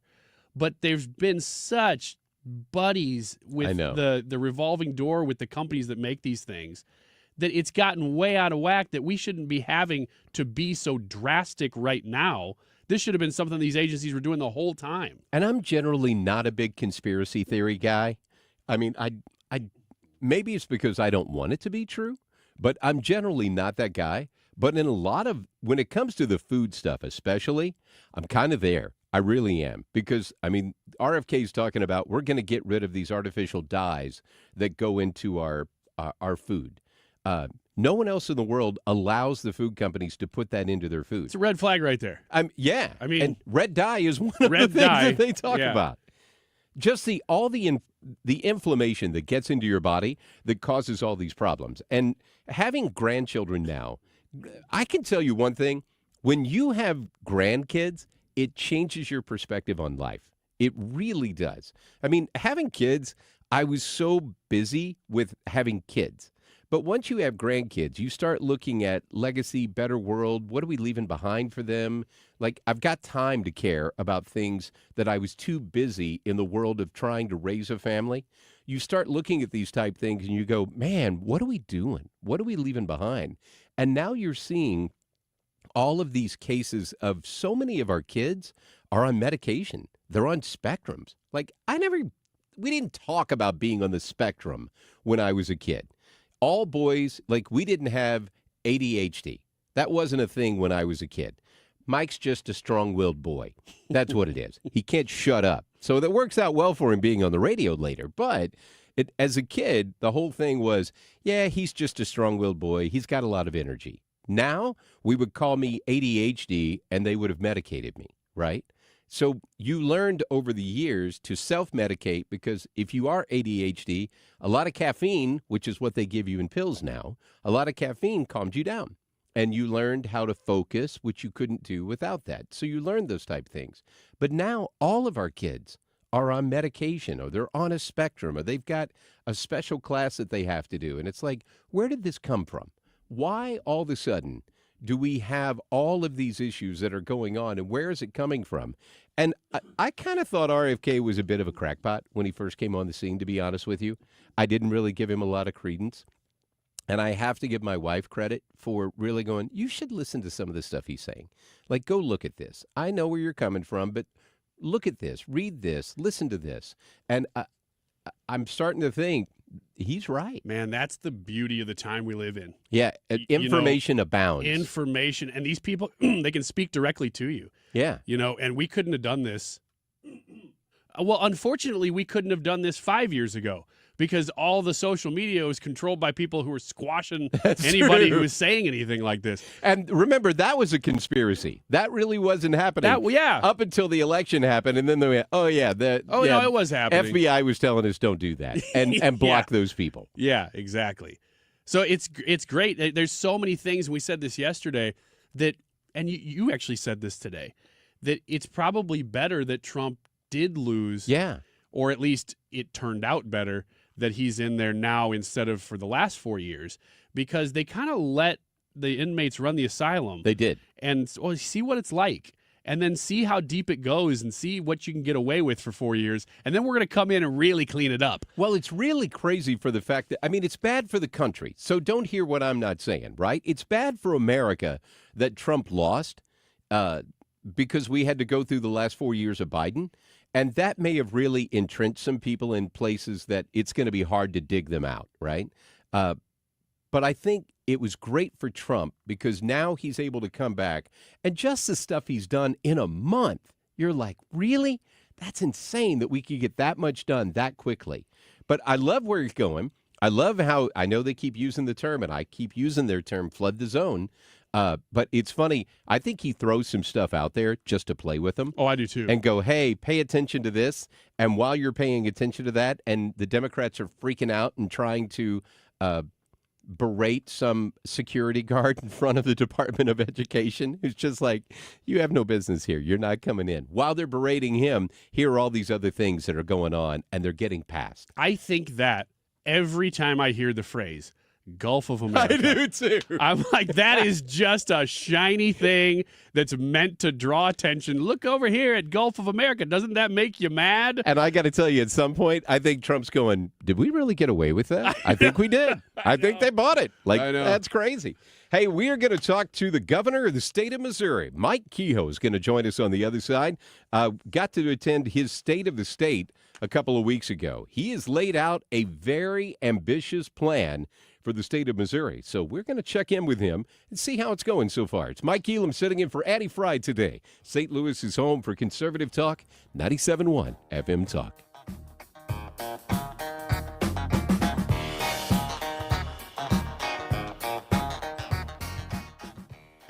Life is challenging and ever-changing. Take control with passive income through real estate investing. Learn how, learn now. Let Del Walmsley and Lifestyles Unlimited's investors and mentors show you. Meet Del's team and get educated now at Lifestyles Unlimited. Text the word radio to 88007. That's radio to 88007. Join for just $297. Lifestyles Unlimited. Text radio to 88007. That's radio to 88007. Can be scary, but only if you're not prepared. That's why AARP created thisispretirement.org. Because unless you've already retired, you're in pretirement, and you still have time to plan. Learn about retirement savings options, potential tax breaks, and how you can build savings over time. Visit thisispretirement.org for free resources to help you customize your action plan and feel the retirement fear disappear. Brought to you by AARP and the Ad Council. Hi, I'm Bob Kershaw with Retirement Advisory Group. Are you worried about market volatility? Are you concerned your money won't last you through retirement? Hi, I'm Tammy Kershaw, and as a family-owned business, we are committed to protecting your retirement, whether you're nearing retirement or already retired. We have a lot of folks that aren't aware of all the new investment choices that are available, which give you growth and protection from losses at the same time. Are you aware of all the fees that you are currently paying? We can show you how to avoid those fees. So come in now for your free retirement review and get a second opinion on your retirement plan. And just for coming in, you'll get a copy of our latest edition book, Your Key to a Worry-Free Retirement. Let us show you how to retire with confidence. We are proud to say we haven't lost a penny of our clients' money in 39 years, and we won't lose a penny of yours either. Let our family help your family. Call us now at 314-993-9494 or go online to retirementkey.com. That's retirementkey.com. To have a roof over your head, a nice roof over your head, is very important. That's Rick talking about his experience with Rhino Shield ceramic coating. We got Rhino Shield 18 years ago, and they're very cooperative on getting us the right paint. They were in and out and done in no time. Once it was finished, looked great. We were very happy with it. The main reason Rick called Rhino Shield is because it's backed by a 25-year transferable warranty. We've watched a lot of people get their house painted 3 or 4 times, and we haven't had to do any of it. I don't know about you guys, but I don't want to have to paint it every 5-7 years. Take a tip from Rick and put down the paintbrush and call Rhino Shield for your free evaluation. 877-25-RHINO. 877-25-RHINO. Or visit 877-25rhino.com. We got Rhino Shield 18 years ago. Financially makes sense, especially if it's going to last like this did. Still looks great. Call now. 877-25-RHINO or 877-25rhino.com. Don't paint, don't Rhino, go Rhino Shield. Never paint your house again. Rhino Shield. KFTK FM Florissant from the Kaufman Townsley St. Louis's Injury Lawyers Studio. Call 314-500-5000. That's 314-500-5000. All on the free Odyssey app. They want his hands tied. On Lisa Brady, Fox News. Federal judges are hearing arguments in 2 multi-state lawsuits aiming to block Elon Musk and his team from access to Treasury payment systems, arguing in part that Musk doesn't have the authority. without Senate confirmation. These state attorneys general say all of this is upending the appointments clause. And so it's got to go through this process because he's been deputized with so much authority to act on behalf of the executive that it's something like a cabinet secretary. They have to go through nomination. These arguments are that the Senate has to get involved with this one, too. Fox Chief Legal Correspondent Shannon Bream, the attorneys general also argue the executive branch is violating the separation of powers. Lawyers representing the president and the Treasury Department are arguing that it is well within the executive power and their constitutional right to have DOGE and for Trump to manage his administration the way that he sees fit. Fox's Brian Yanis at federal court in Manhattan. The federal judge in D.C. also plans a hearing this afternoon. A second federal judge just pausing a Trump executive order against gender-affirming care for transgender youth under age 19. A temporary restraining order blocking that as doctor and family lawsuits proceed. Federal safety investigators now say the Army helicopter that collided with a passenger jet over D.C. may not have heard the order to go behind the jet, or that the jet was circling on its approach to Reagan National Airport. CVR data from the Black Hawk indicated that the portion of the transmission stating the CRJ was circling may not have been received by the Black Hawk crew. National Transportation Safety Board Chair Jennifer Homendy says they're still reviewing aircraft communications, adding the on-scene portion of their probe is finished. The January 29th collision killed all 67 people on both aircraft. Homendy says investigators think the Black Hawk crew was wearing night vision goggles throughout their flight. America is listening to Fox News. Ever have one of those days where your gut just feels blah? Ugh, yes. Occasional bloating or gas could be signs that your gut is out of balance, but Align Probiotic can help. Align 24/7 Digestive Support is a daily use probiotic with a unique strain to help relieve occasional digestive issues. It's the #1 doctor-recommended brand. So when you feel the signs, it's time to try Align. Align Probiotic. These statements have not been evaluated by the Food and Drug Administration. This product is not intended to diagnose, treat, cure, or prevent any disease. Hey, can you blow up some balloons for Jack's party? I can't. I'm so congested. You need Sinex Saline from Vicks. Sinex Saline Nasal Spray? Yeah, just Sinex. Breathe.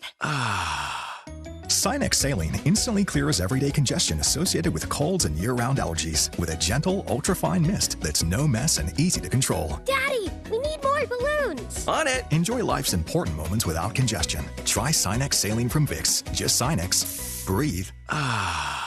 Use as directed.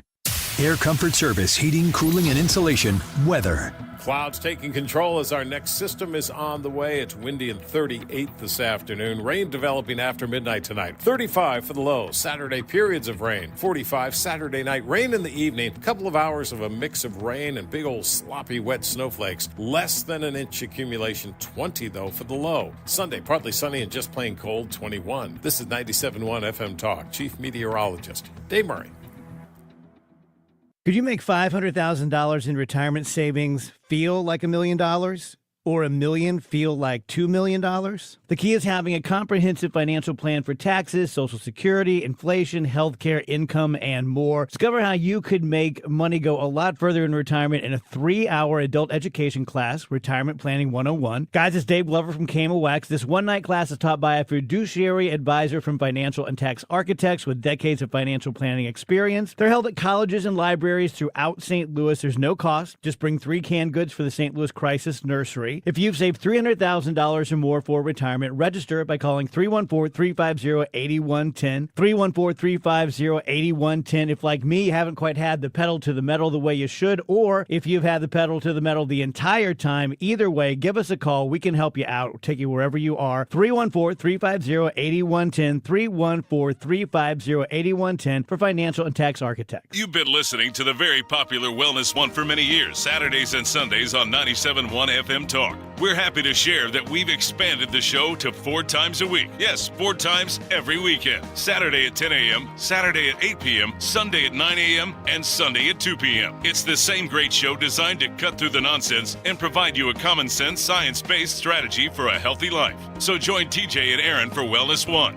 Now 4 times a week on 97.1 FM Talk. Submit your favorite fish fry at 971talk.com/events. We're taking the show on the road every Friday during Lent, and we're looking for suggestions. It's Fish Fry Fridays on The Mark Reardon Show on 97.1 FM Talk.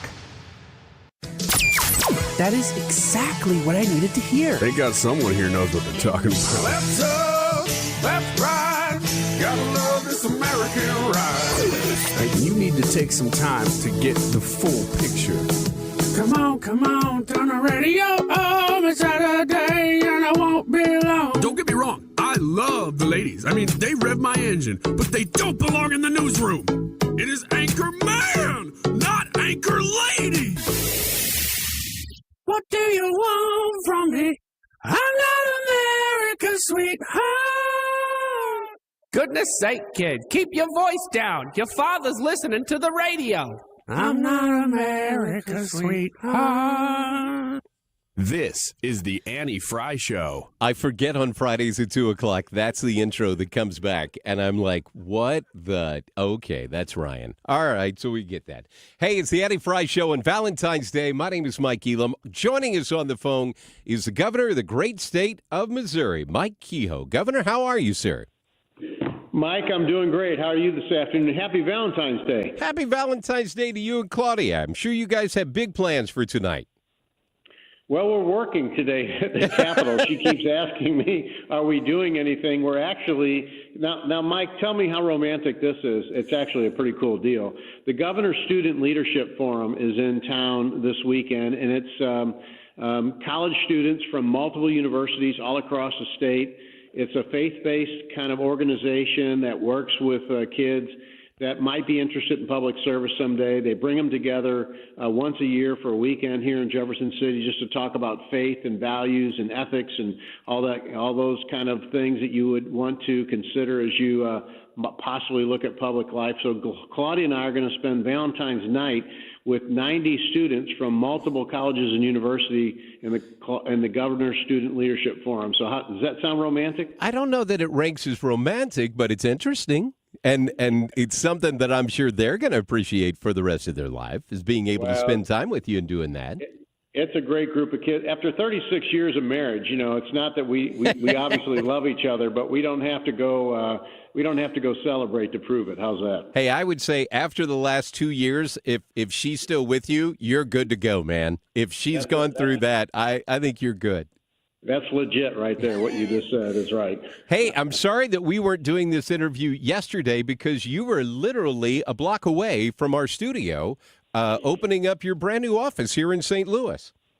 Well, yeah, and, you know, really I would say we're staying in downtown St. Louis. The state has had a presence at what you know is the old Wainwright building. St. Louis will know that building, you know, for many, many years. I'm going to say decades, but it's been a long time. And because of some issues with that building that needed some significant work that probably wasn't a good return for taxpayers to do, the state decided to sell that building, and Greater STL and a couple other private organizations are going to remodel it, which is great because it's a historic building. And we already had space in the old post office downtown for the Attorney General's office, Secretary of State, and then under the Lieutenant Governor's office, we have the Missouri Arts Council house there. So I said, you know, to Vivek Malik and Scott Fitzpatrick, our treasurer and auditor, you know, we're talking about really revitalizing and making sure people understand how safe it is to be in downtown and how we want public safety to be a major part of our message. Let's go to the old post office. So that's what we did. We announced that yesterday. I was super happy to have Treasurer Malik and Auditor Fitzpatrick with me to physically make a statement that we're not leaving St. Louis, and we're staying right in the heart of downtown. Well, you've got a little mini Capitol working with that many people sharing offices down there. So it should be efficient for taxpayers if they want to come see their government. Well, that's the point. It's very efficient, and we let the reporters look at the office space yesterday, and they're like, well, this is pretty bland. And I said, well, listen, I'm in business. I've always felt like, you know, it doesn't have to be a boxing ring to get it pretty. And so to get work done. So it's very sparse, but it's efficient, and we can have meetings there and talk to economic development prospects. The treasurer and auditor have space to use. So it's meant to do what we can use it for. We don't have to rent space when we want to have meetings and whatnot. It's nice to have a home in a historic building that, as you know, is from 1884. There's 23 federally designated historic sites across the country. There's only 3 west of the Mississippi, and that's one of them. Wow, that's pretty. I did not know that part. That is pretty amazing. Hey, Yep, it's a post-Civil War building. There was 5 built just like it. It's the same architecture as the executive office building, the vice president's house in our vice president's office in D.C. The other 4 buildings that were built like it in that time frame are no longer in existence. So it's the one of 5 that still survives. You know, Steve Ellman would have known that information, and it's probably in his book. Ellman was there when they built it. Did you know? I'm having coffee with him tomorrow. I'll let him know that part. Hey, I know you're tight on time today, but I wanted to talk to you real quick. I got a chance to go hear your State of the State. And to be honest, I was pretty amazed. And we've talked a lot over the last year of what you wanted to do if you were to become the governor. And you laid out a very aggressive plan, ambitious plan, bold plan for the state of Missouri. And I was like, man, I hope you get this stuff done. But I was curious, how is it coming along so far, in your opinion? Granted, you're only a couple weeks in. You know, there's a carving here in the Capitol that says people will perish without a vision. You know, that's our vision. And we very much believe that this is a path that, number one, Missourians elected us to get accomplished. Because, as you know, we talked about this with you multiple times and others all around the state about what our priorities are going to be. And we've had a good start. You know, we, as you know, right after the inauguration, just 2 weeks before the State of the State, we signed several executive orders supporting public safety efforts. We outlined the rest of those efforts in our State of the State address a couple of weeks ago, and you've already seen action from the legislature. They've already had floor debate, not finished yet, but at least started and got out of committee the crime bills in both the House and the Senate. Brad Criss from there in the St. Louis region has done a fantastic job of carrying it on the House side, and then Nick Shore from out in your St. Charles County area, along with Travis Fitzwater from Callaway County, are carrying on the Senate side. So we're very happy with them getting that on the floor and starting to work through that. We think that's a major accomplishment to get our crime bill going, and accompanying that with the executive orders. That's, as you know, the foundation of everything else we want to get going on. You know, you had a great speech when you did your final goodbye for the Missouri Senate on Inauguration Day. And one of the things you talked about is relationships, and how having those relationships that you built in the Senate will last you for the rest of your life. And one of the things that I've noticed about you, because I've seen this throughout a lot of reps and a lot of senators' social media, not yours necessarily, theirs that they post, you were walking around the Capitol and you were going to meet the House members and the senators in their offices and having conversations with them there. I'm sure this has probably happened at some point, but I don't remember a governor who's done as much of this as quickly as you have done. What's the key behind that? Well, what I'm being told is it's been since Kit Bond, and that's no knock. I've been really good friends with other governors between Kit Bond and now, but it's been since Kit Bond that has walked the halls. And Mike, that's just my style of management. And, you know, contrary to social media, you can build relationships and not sacrifice your core values. Just because I'm walking the halls and talking to elected officials, some that agree with me and some don't, doesn't mean that I'm sacrificing my values. It means that we have to have a relationship to move certain agendas forward that aren't controversial. And there's a lot of those. I think public safety is one of those. I don't think public safety is a partisan issue. People want their communities safe no matter what part of the state they live in. So right. We really enjoy doing that. I spend an hour to 2 hours every day when they're in session just bopping around with no specific agenda. They're going to tell me what's on their mind, by the way, once they get over the fact that I walked in. They do have some ideas, and that's fine. I used to have a friend that was the president of Ford Motor Company forever. He used to say, Michael, remember one thing, no is an answer. So I said, yeah, I got it.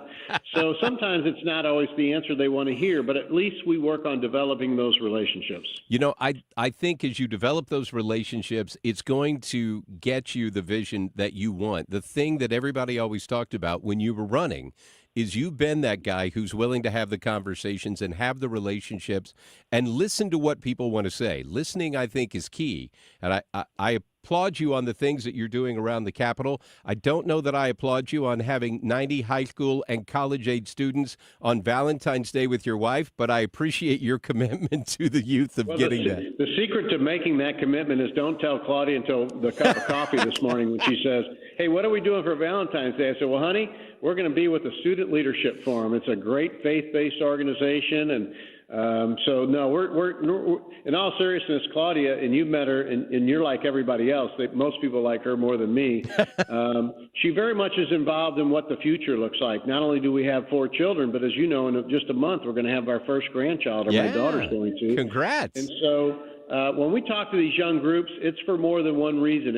I really do believe they're our future, and we need to make sure we give them the best advice on how to move forward to continue this great country and this great state, the opportunities that it's afforded me. And so we very much like talking to these young folks and trying to make sure they see the vision that we have. Well, Governor, I don't want to jinx it, but right now Jefferson City is working pretty efficiently. And I hope that keeps going. I hope your agenda continues to get through because the state of Missouri really, really needs it. And I appreciate you making some time on Valentine's Day to spend on the radio with me. Well, Mike, I'm grateful for your leadership in St. Charles County and for your friendship. And we always are happy to be on and talk to your folks on 97.1, and happy to be back anytime you'll have us. Happy Valentine's Day. We'll talk to you soon. All right, buddy. Thank you. That is Mike Kehoe, the great governor of the state of Missouri. He has really laid out a lot of things that are going to be tough to get done unless you get a lot of parties to buy into it. And I appreciate the fact Kip Bond was a guy who, Mike Kehoe and he are both very similar in the fact that they are people. And they walk the halls, they talk to people. I can't tell you how many state reps and senators that I've had conversations with since he became our governor that are just shocked when he walks into their office. And when he's talking about, just bebopping around the hallways, he's not wrong. And that didn't happen before. We've had some really good governors in Missouri, but there hasn't been a lot of them who were willing to do that and walk around. A lot of times when you get to higher elected officials especially, they kind of get into an ivory tower. They get surrounded by people. They don't get out of their bubble. And if you don't get out of your bubble, you can get jaded on what people want done, how people want it to get accomplished.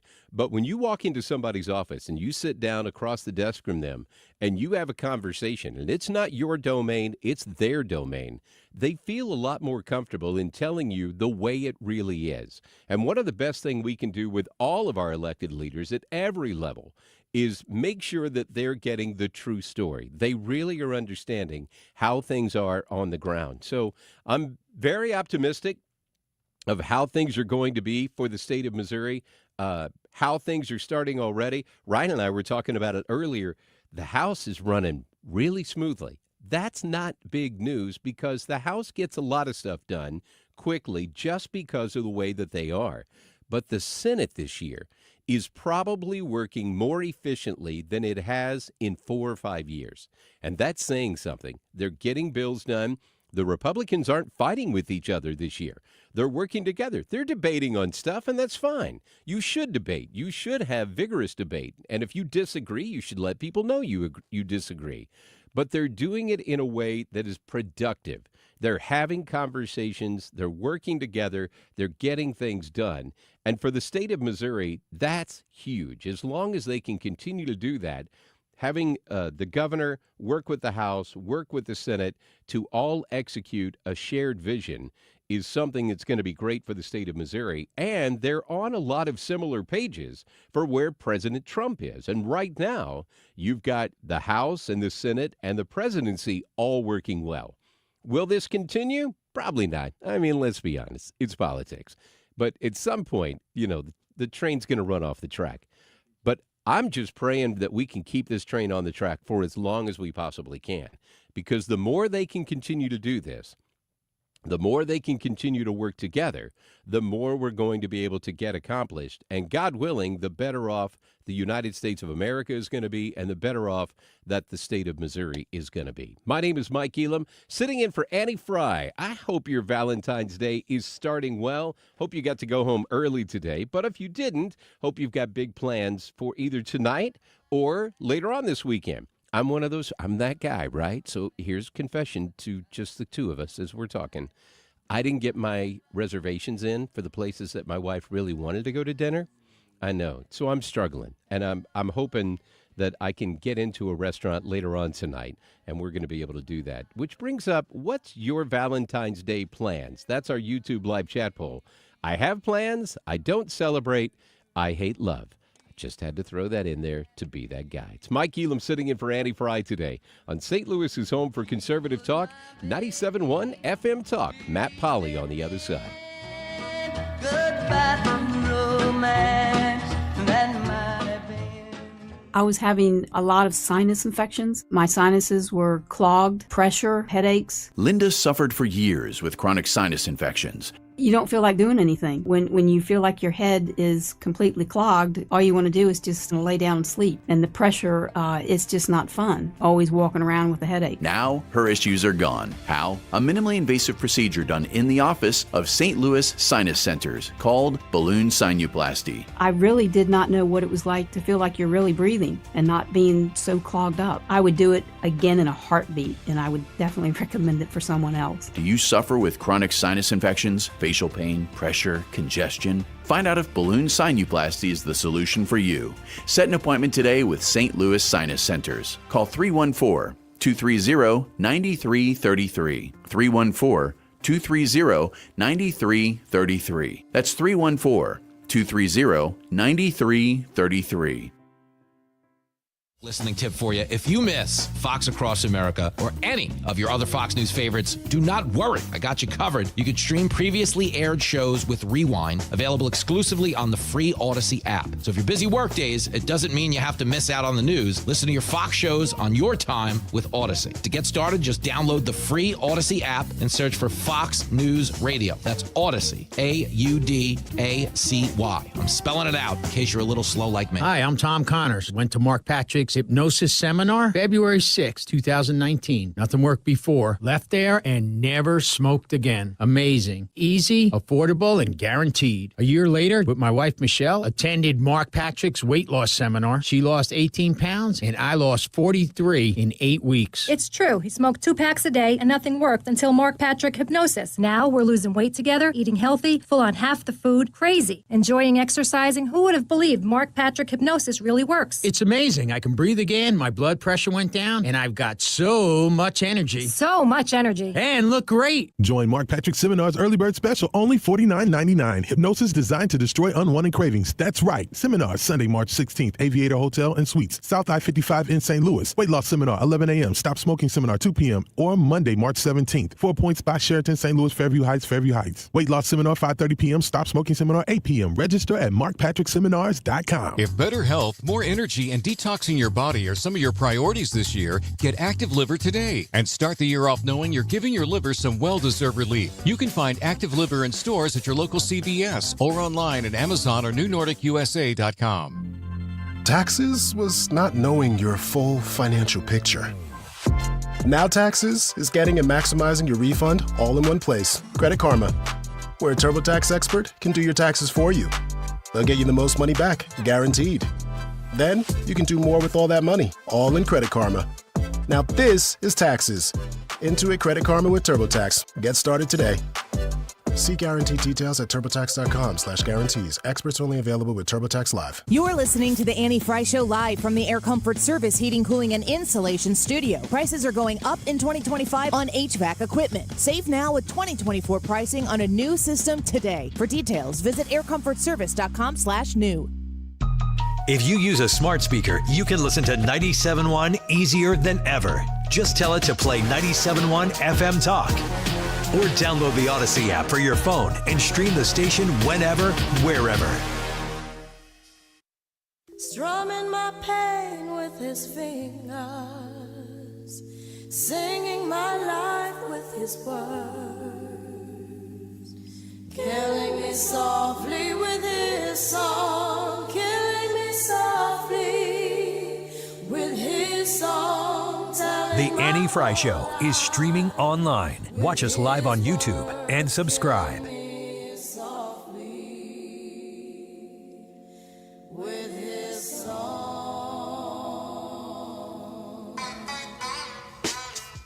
I love this version of this song. This is really, really nice. Who is it? Roberta Flack? Was that who originally did this? Is this? This is the Fugues. The Fugues. With yes.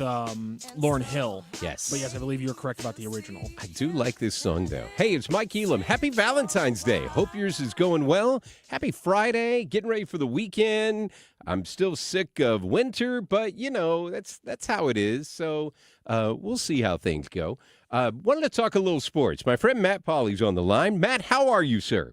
I'm doing well. Thanks for having me. So, first of all, since it is Valentine's Day, I want to give you a good husband, good dad shout out. You were so nice with your social media post the other day because you were heading down to Florida. So you're down there with the sunny beaches. Congratulations. We're all very happy for you. But you were so nice to point out that your wife is holding down the fort with the family. And, you know, it's tough being in media some days. I mean, not for you, but for your spouse. It's tough being in media. You're gone a lot. You're doing all this. So we ask a lot of our spouses. So shout out to you for recognizing the greatness of your wife. Yeah, I'm here for 4 weeks, and my wife is at home with a 5-year-old and a 7-month-old. And she's amazing. I would not be able to have pursued the things I have pursued professionally without her support. And yeah, I do very much miss them. I miss them a lot. It's tough to be away from them for 4 weeks, even just being on FaceTime with the 7-month-old. I see changes on an everyday basis. So I wish it could work out that I could see them a little bit more during this time. But my plight is nothing compared to what my wife is going through being back at home all alone. Got to figure out a way to fly him down. Yeah. You know, you got to negotiate that next year. Hey, I need a week with the fam on spring training. Like we'll make that work out. Hey, spring training. I expected more news to happen, but it seems like we're probably not going to have a lot of news happen, huh? I mean, we got a little bit in the sense that Nolan Arenado is likely not to be traded and likely to be a Cardinal. You know, this is a really interesting kind of, you know, the arc of this story is crazy because it started at the winter meetings when John Mozeliak admits openly that the team intends to trade Arenado. And then a deal doesn't get done, and we find out that there was a deal in place that Arenado blocked because he's got no trade clause. And then we get to winter warm-up weekend, and Mo basically says plans 1, 2, and 3, or goals 1, 2, and 3, whatever the exact terminology that he used was to trade Arenado. And it still doesn't happen. And then we get to spring training and the first media conference of spring. And Mo makes it very clear that their intention is still to trade Nolan Arenado. And then Alex Bregman signs with the Red Sox, and there's nowhere for Arenado to go. And the next day, Mo says Nolan Arenado is our third baseman for the foreseeable future. So really a wild journey that we've been on, and I guess it's kind of been like being on a track because we're basically right back to where we started. Yeah, it's kind of, hey, despite all the headlines that we saw over the past few months, nothing's changed, and we don't expect that it's really going to, at least from that front. Correct. It seems. Go ahead. I'm sorry. No, I was just going to affirm your point. So tell me about, how do you think this team is going to be? I asked that question as a guy who doesn't really follow all the ins and outs of everything that's going on, especially at spring training. But everything with a Cardinal fan, especially for the last 2, maybe 3 years, has just been heartbreaking. Do you think that perhaps there's hope? I mean, spring training, we're always hopeful, right? But do you think there's justifiable hope for this year? Yeah, so bear with me. This is going to be a long answer. First off, heartbreaking, I think, is a little. They were a winning team last year. They were not a postseason team. It was a failure in the sense that they did not get to the playoffs. I'm not trying to say that was okay. I'll rephrase and say, from a St. Louis expectation standpoint. Okay, that's fair. It was heartbreaking because it's different here. Can we agree on that? Yes, we can agree on that. And I would argue that the ceiling for this team and the floor for this team are about as wide of an expanse as any team has. To be determined, huh?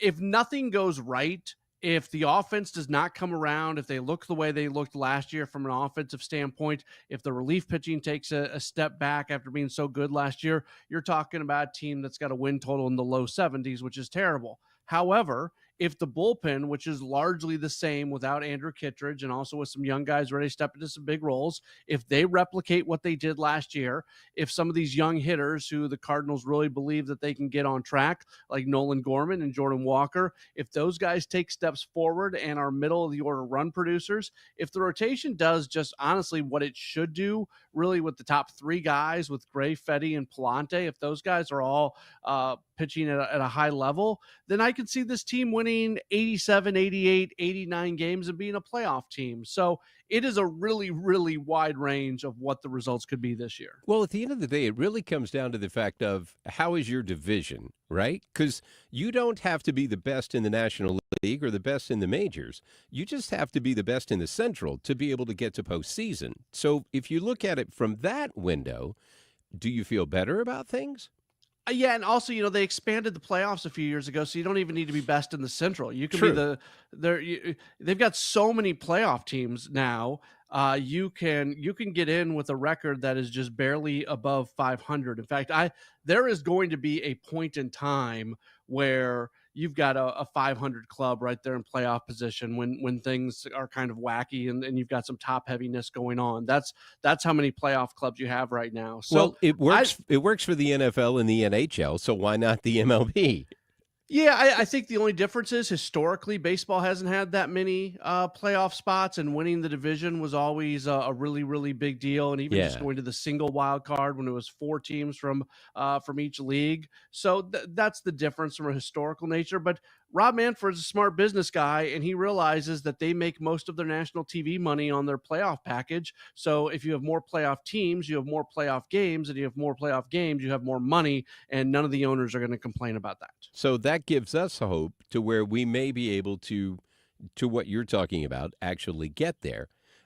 I grant you this is a novice opinion, but in listening to you talk and looking at from what I've heard and them saying, we're basically going to take a flyer on a whole bunch of young guys this year.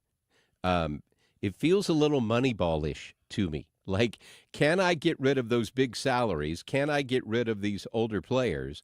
And can I go back and pick up those hits, those runs? Can I do that at a cheaper price? Am I being too, I don't know, is the comparison fair?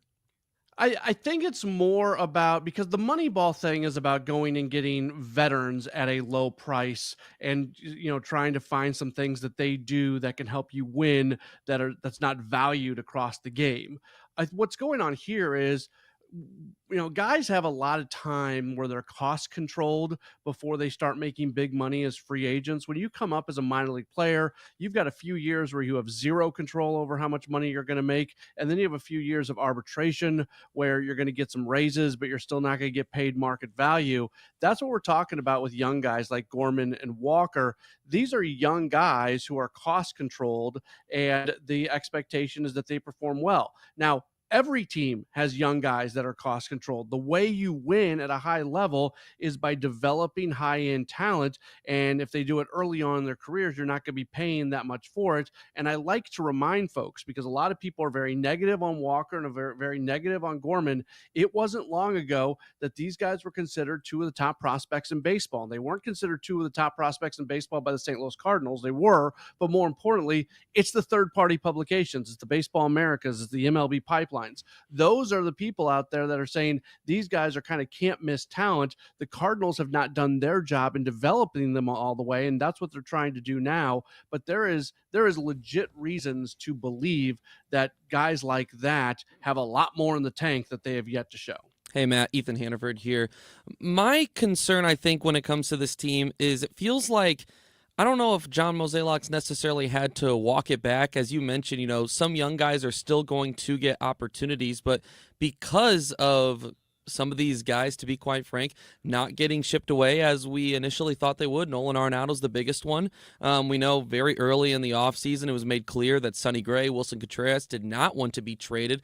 And then you have a starting rotation full of 5 guys that, excluding Andre Palante, it's not very young. Now, I guess there are chances for someone to always get hurt. The trade deadline will eventually get here, but it feels like because of some, contracts that the Cardinals find themselves stuck in right now, it kind of hinders that youth movement a little bit and kind of has them stuck in between this. Are they going for it? Are they going to try and put something together and be a decent team this year, or are they really going to focus on the youth? It feels like they're kind of stuck in neutral, in my opinion, Matt. Yeah, stuck in neutral, stuck in the middle, whatever you want to call it. The team is very similar to what they were last year. I think the difference that they're going to tell you is that it's about the opportunity, or the word they've used a lot is runway. Jordan Walker doesn't have to worry about being sent down to AAA Memphis because he's had a week of hitting 100, striking out twice a game. Nolan Gorman, after a month of hitting 187, striking out 2.5 times a game, he isn't going to be worried about going to the bench. So those are the young guys specifically who are being given that runway and everything. But to your point, if you want this to be the year that you really find out about guys, well, how do you find out about Michael McGreevy when your top 5 guys are Sonny Gray, Eric Fetty, Andre Palante, Miles Michaelis, and Steven Matz?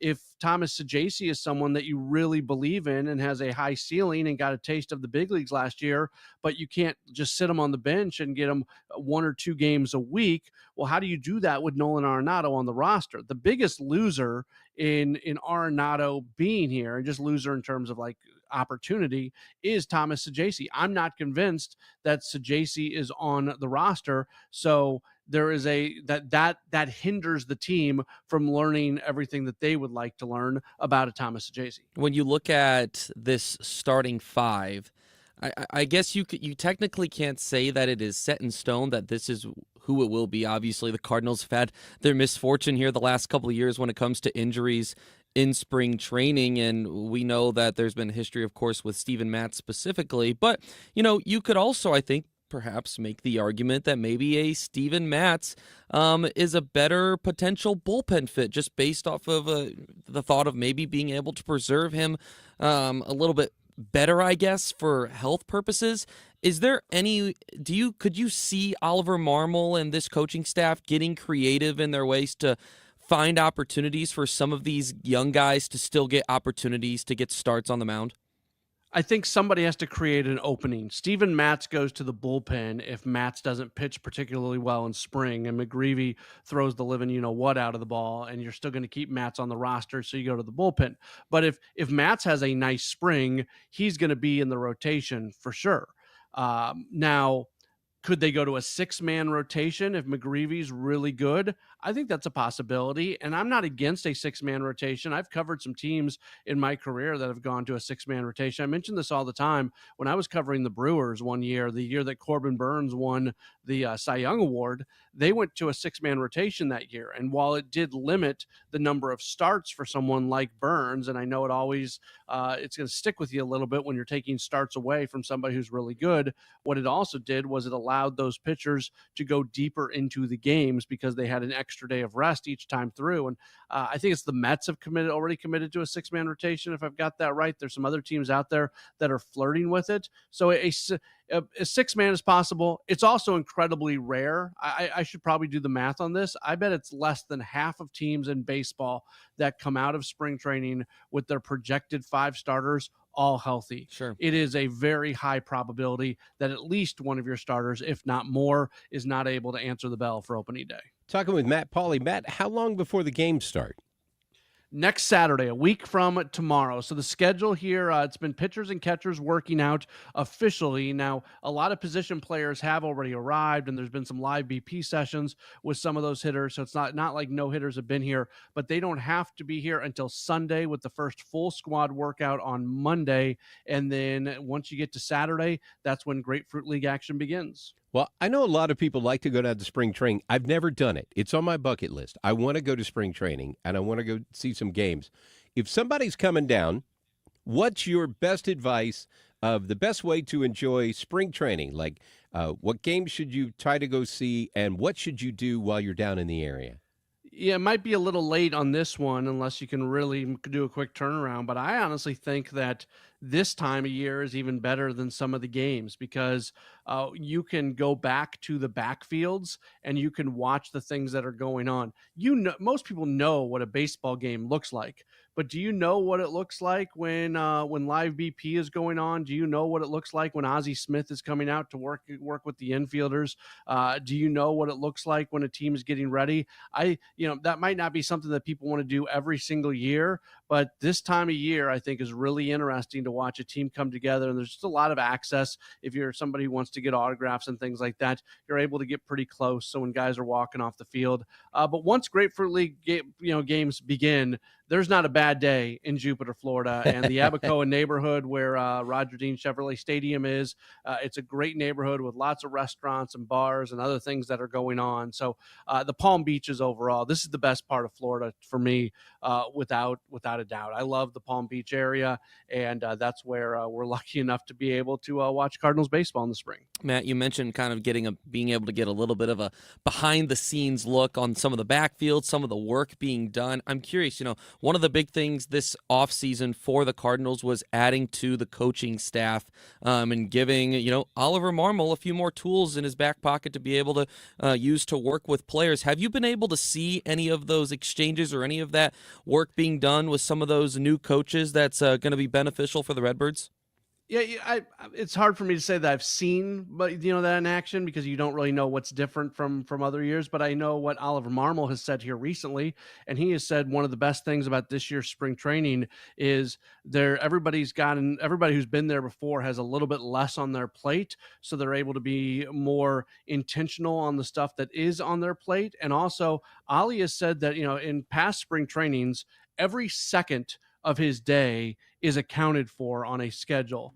And now there's some open pockets on his schedule that is just kind of there for him to do whatever. So if he sees a guy that he wants to connect with individually, anything like that, he now has time on his schedule to do some more one-on-one and individual type stuff. And that is very much connected to the beefing up of the staff. And, there's probably people who are listening right now who are kind of shaking their head at that one and saying, thinking I'm going all kumbaya and that this doesn't really matter. For what it does matter. These are the types of things that can, when you play 162 game season and basically everybody wins 60 and everybody loses 60, so there's essentially 40 games on the table that make or break your season. Well, you need to be good in all the small areas, because those small areas, if they account for a win here or a win there, man, that can make a really, really big difference at the end of the day. Well, Matt, I hope you have a great time while you're down there. Don't forget to call your wife today and tell her how much you appreciate her. I know you will. And we will check in with you later. Hey, if people want to catch your podcast of stuff that's going on, how can they find that?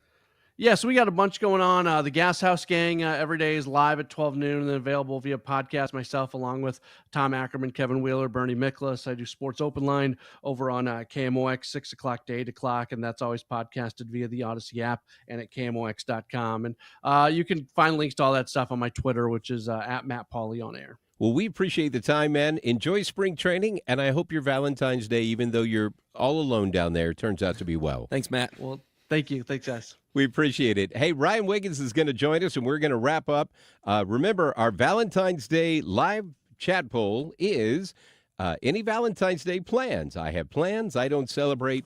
I hate love. I also need to make sure the word is pronounced fugues. The band is pronounced fugues. And I made the fugees. It's a different way of pronouncing it. I have not said that word out loud in quite a bit of time and completely beefed it right here live on the air. I apologize to the listeners for that one, but they made sure to say apologize to Lauryn Hill and the Fugees for screwing up their name. I apologize. I was not going to call that out, and I was just going to let that roll. Man, no, you got a mea culpa. We're adults here. We can be honest. It's funny, when that came out, I was the production director at Magic 108 at the time. And you guys play that song like crazy? Oh, big time. Thank you very much for that. It was huge. St. Louis appreciated you for that. There you go. Hey, we're going to wrap up the big show in just a little bit. Happy Valentine's Day. It's Mike Elam in for Eddie Fry on 97.1 FM Talk.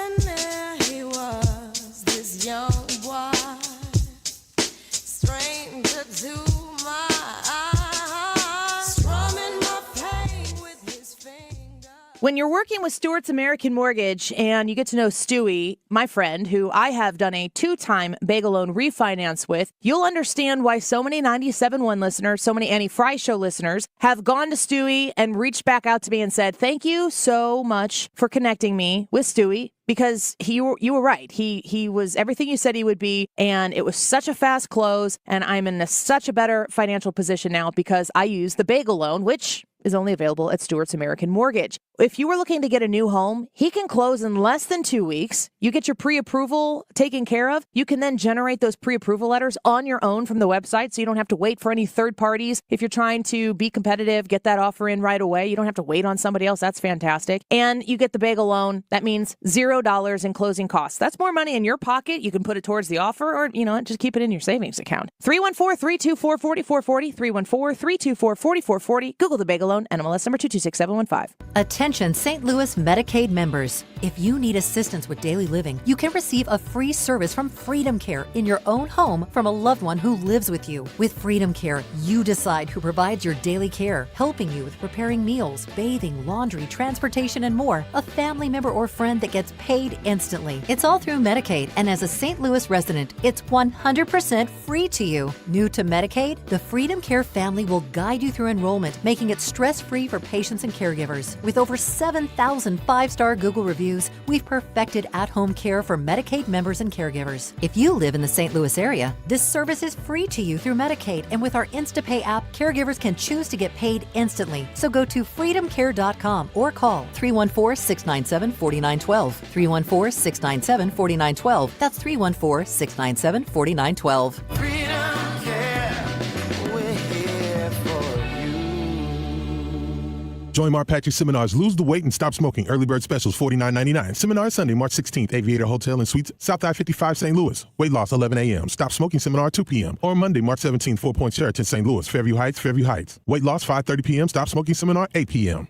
We're about to give you the results of today's poll, which is, have you any Valentine's Day plans? Yes, I don't celebrate, or I hate love. Those are your 3 options for today's YouTube live chat poll here on Friday, the 14th of February. 2:46. This time check is sponsored by Jerry Kelly Heating and Air Conditioning. It's time for a $98 furnace tune-up. Good afternoon. It's Mark Reardon on a Friday. That means a Reardon Roundtable coming up, and we're tracking the spread of a terrible, dangerous virus. You might need to mask up. It's called MDS, Musk Derangement Syndrome, and it has replaced TDS. And we'll have the very latest coming up after Fox News. Hang in there.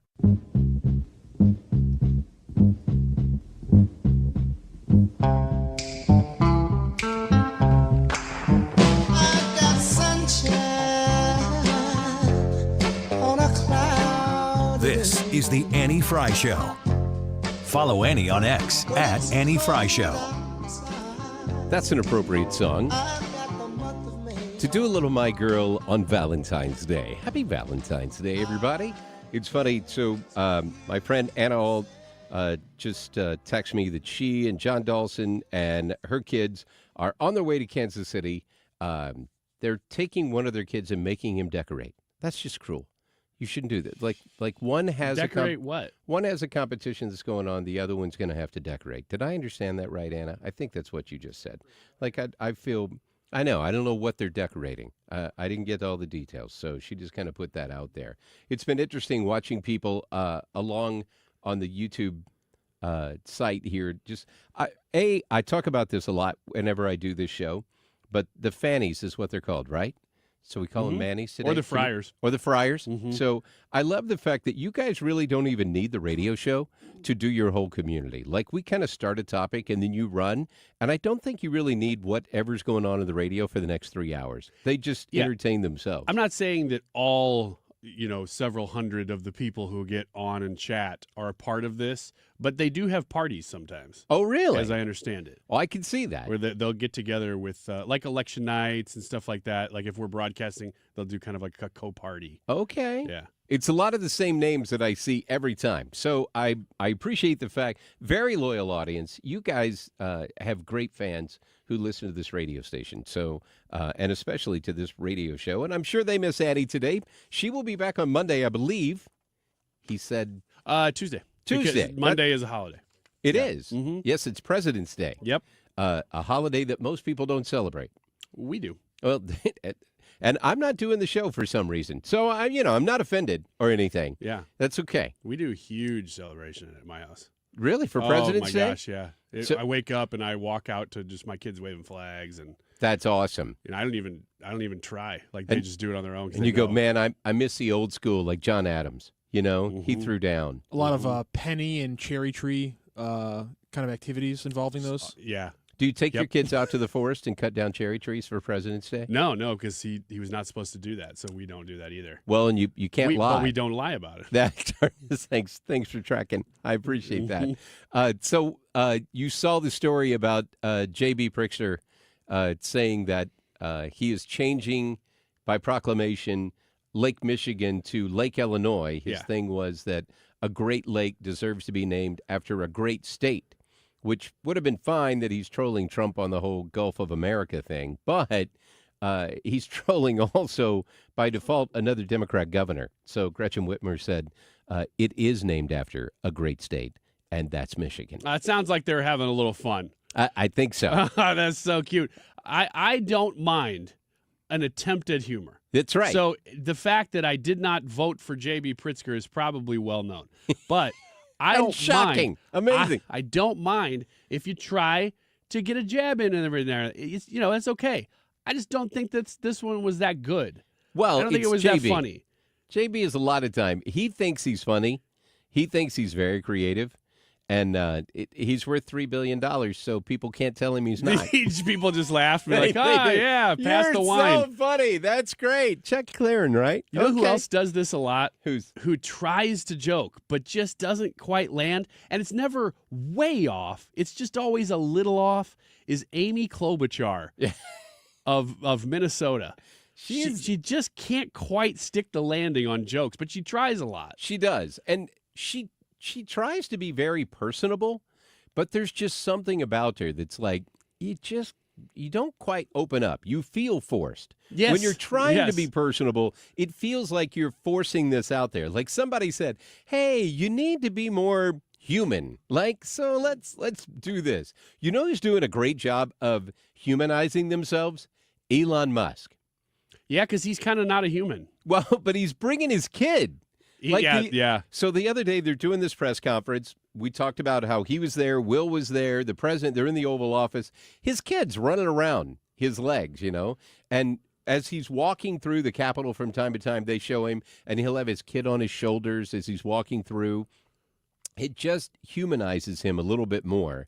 And you go, okay, maybe he's not this billionaire, insert insult here, because when you see the kid, you're like, okay, he is a dad. Like there is now, he's a creative dad, shall we say, because he decided to spread the level around quite a bit. Yeah, I think he should bring all 7 of his kids. Yeah, and all the baby mamas with him. Yes, like every single one.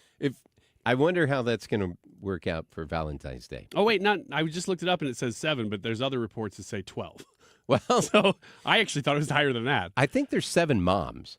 Maybe that's it. He may have multiple kids. Maybe that's from, it. Go figure, having multiple children from the same woman. Now, People magazine says 12 children. 12 children? Yeah. Well, and People's a great resource for stuff like that. I don't think he's done.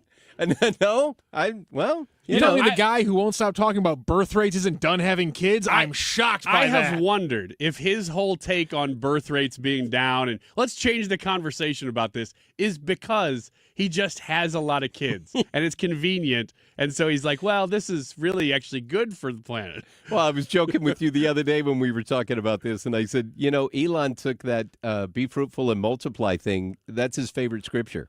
He's doing it to heart, man. So he's making that happen. It's just biblical.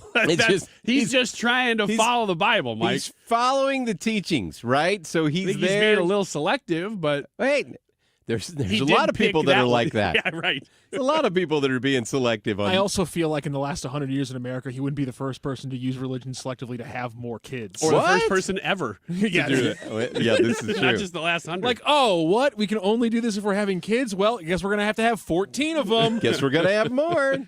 Ethan joins us in the studio. How are you, sir? Peachy. Are you doing the big totals to find out? Oh, they're ready to go. So, Ryan, we kind of already talked about the fact that you're anti-Valentine's Day, so you're not doing it. Matt, you were celebrating tomorrow because of you're a hardworking young man. Yes. Ethan, we didn't talk about your Valentine's plan. I am celebrating my first Valentine's Day as a married man. Congratulations. Set the bar low. That's I'm it. telling you right now. And then raise it just a little bit every year. Hey, he ain't lying. Should I go get flowers on the way home? Wait, you don't have flowers already? I don't know. No. What does she expect? Dude. She is about as low key and chill as it goes. So if I brought them, she would probably be appreciative of the gesture. But if I didn't say anything, she probably wouldn't care. You got to do flower. A flower. Yeah. Where do I get a flower? Street corner. Somebody's selling them. Deerbird. In St. Charles? Yeah. Maybe. I see people I've on the seen side it of the road. once in Yeah. St. Charles. Okay. One time. Look for that guy. Go to Deerbergs or Schnucks and there'll be something left over. Just don't bring her the ones that are like all the brown black edge roses. Yeah, the like partially wilted ones. Yeah, don't do that. No, I mean that may be all you find at this point by the time you get there. But you know, they keep that rotation going. They'll be there some there. Russell says you should bring White Castles. White Castles. Yeah. Geesh, that is like we want to talk about setting the bar low. Like that is like in my opinion, like bottom of the level of fast food restaurants. Good tip for you. Jackie says Whole Foods has great flowers. Where's a Whole Foods? Brentwood? There ain't one in St. Charles. So, you know. Sorry, too far away. Hit the Schnucks. It's all good. I don't recommend doing like White Castles and chili and burritos on Valentine's night. We're going to Dewey's for dinner. Oh, okay. Great. So there you go. Yeah. You didn't lead with that. I am a little. I think are we just going to let Ethan get by just saying that White Castle's like the bottom rung of fast food? I was gonna it's let him, always but there for you. I don't know. How dare you, sir? To Ryan's point, man, set the bar low. So how's our results? Result time. 171 votes on today's YouTube live chat poll, which asks, do you Not have bad for a any holiday. Valentine's Day plans?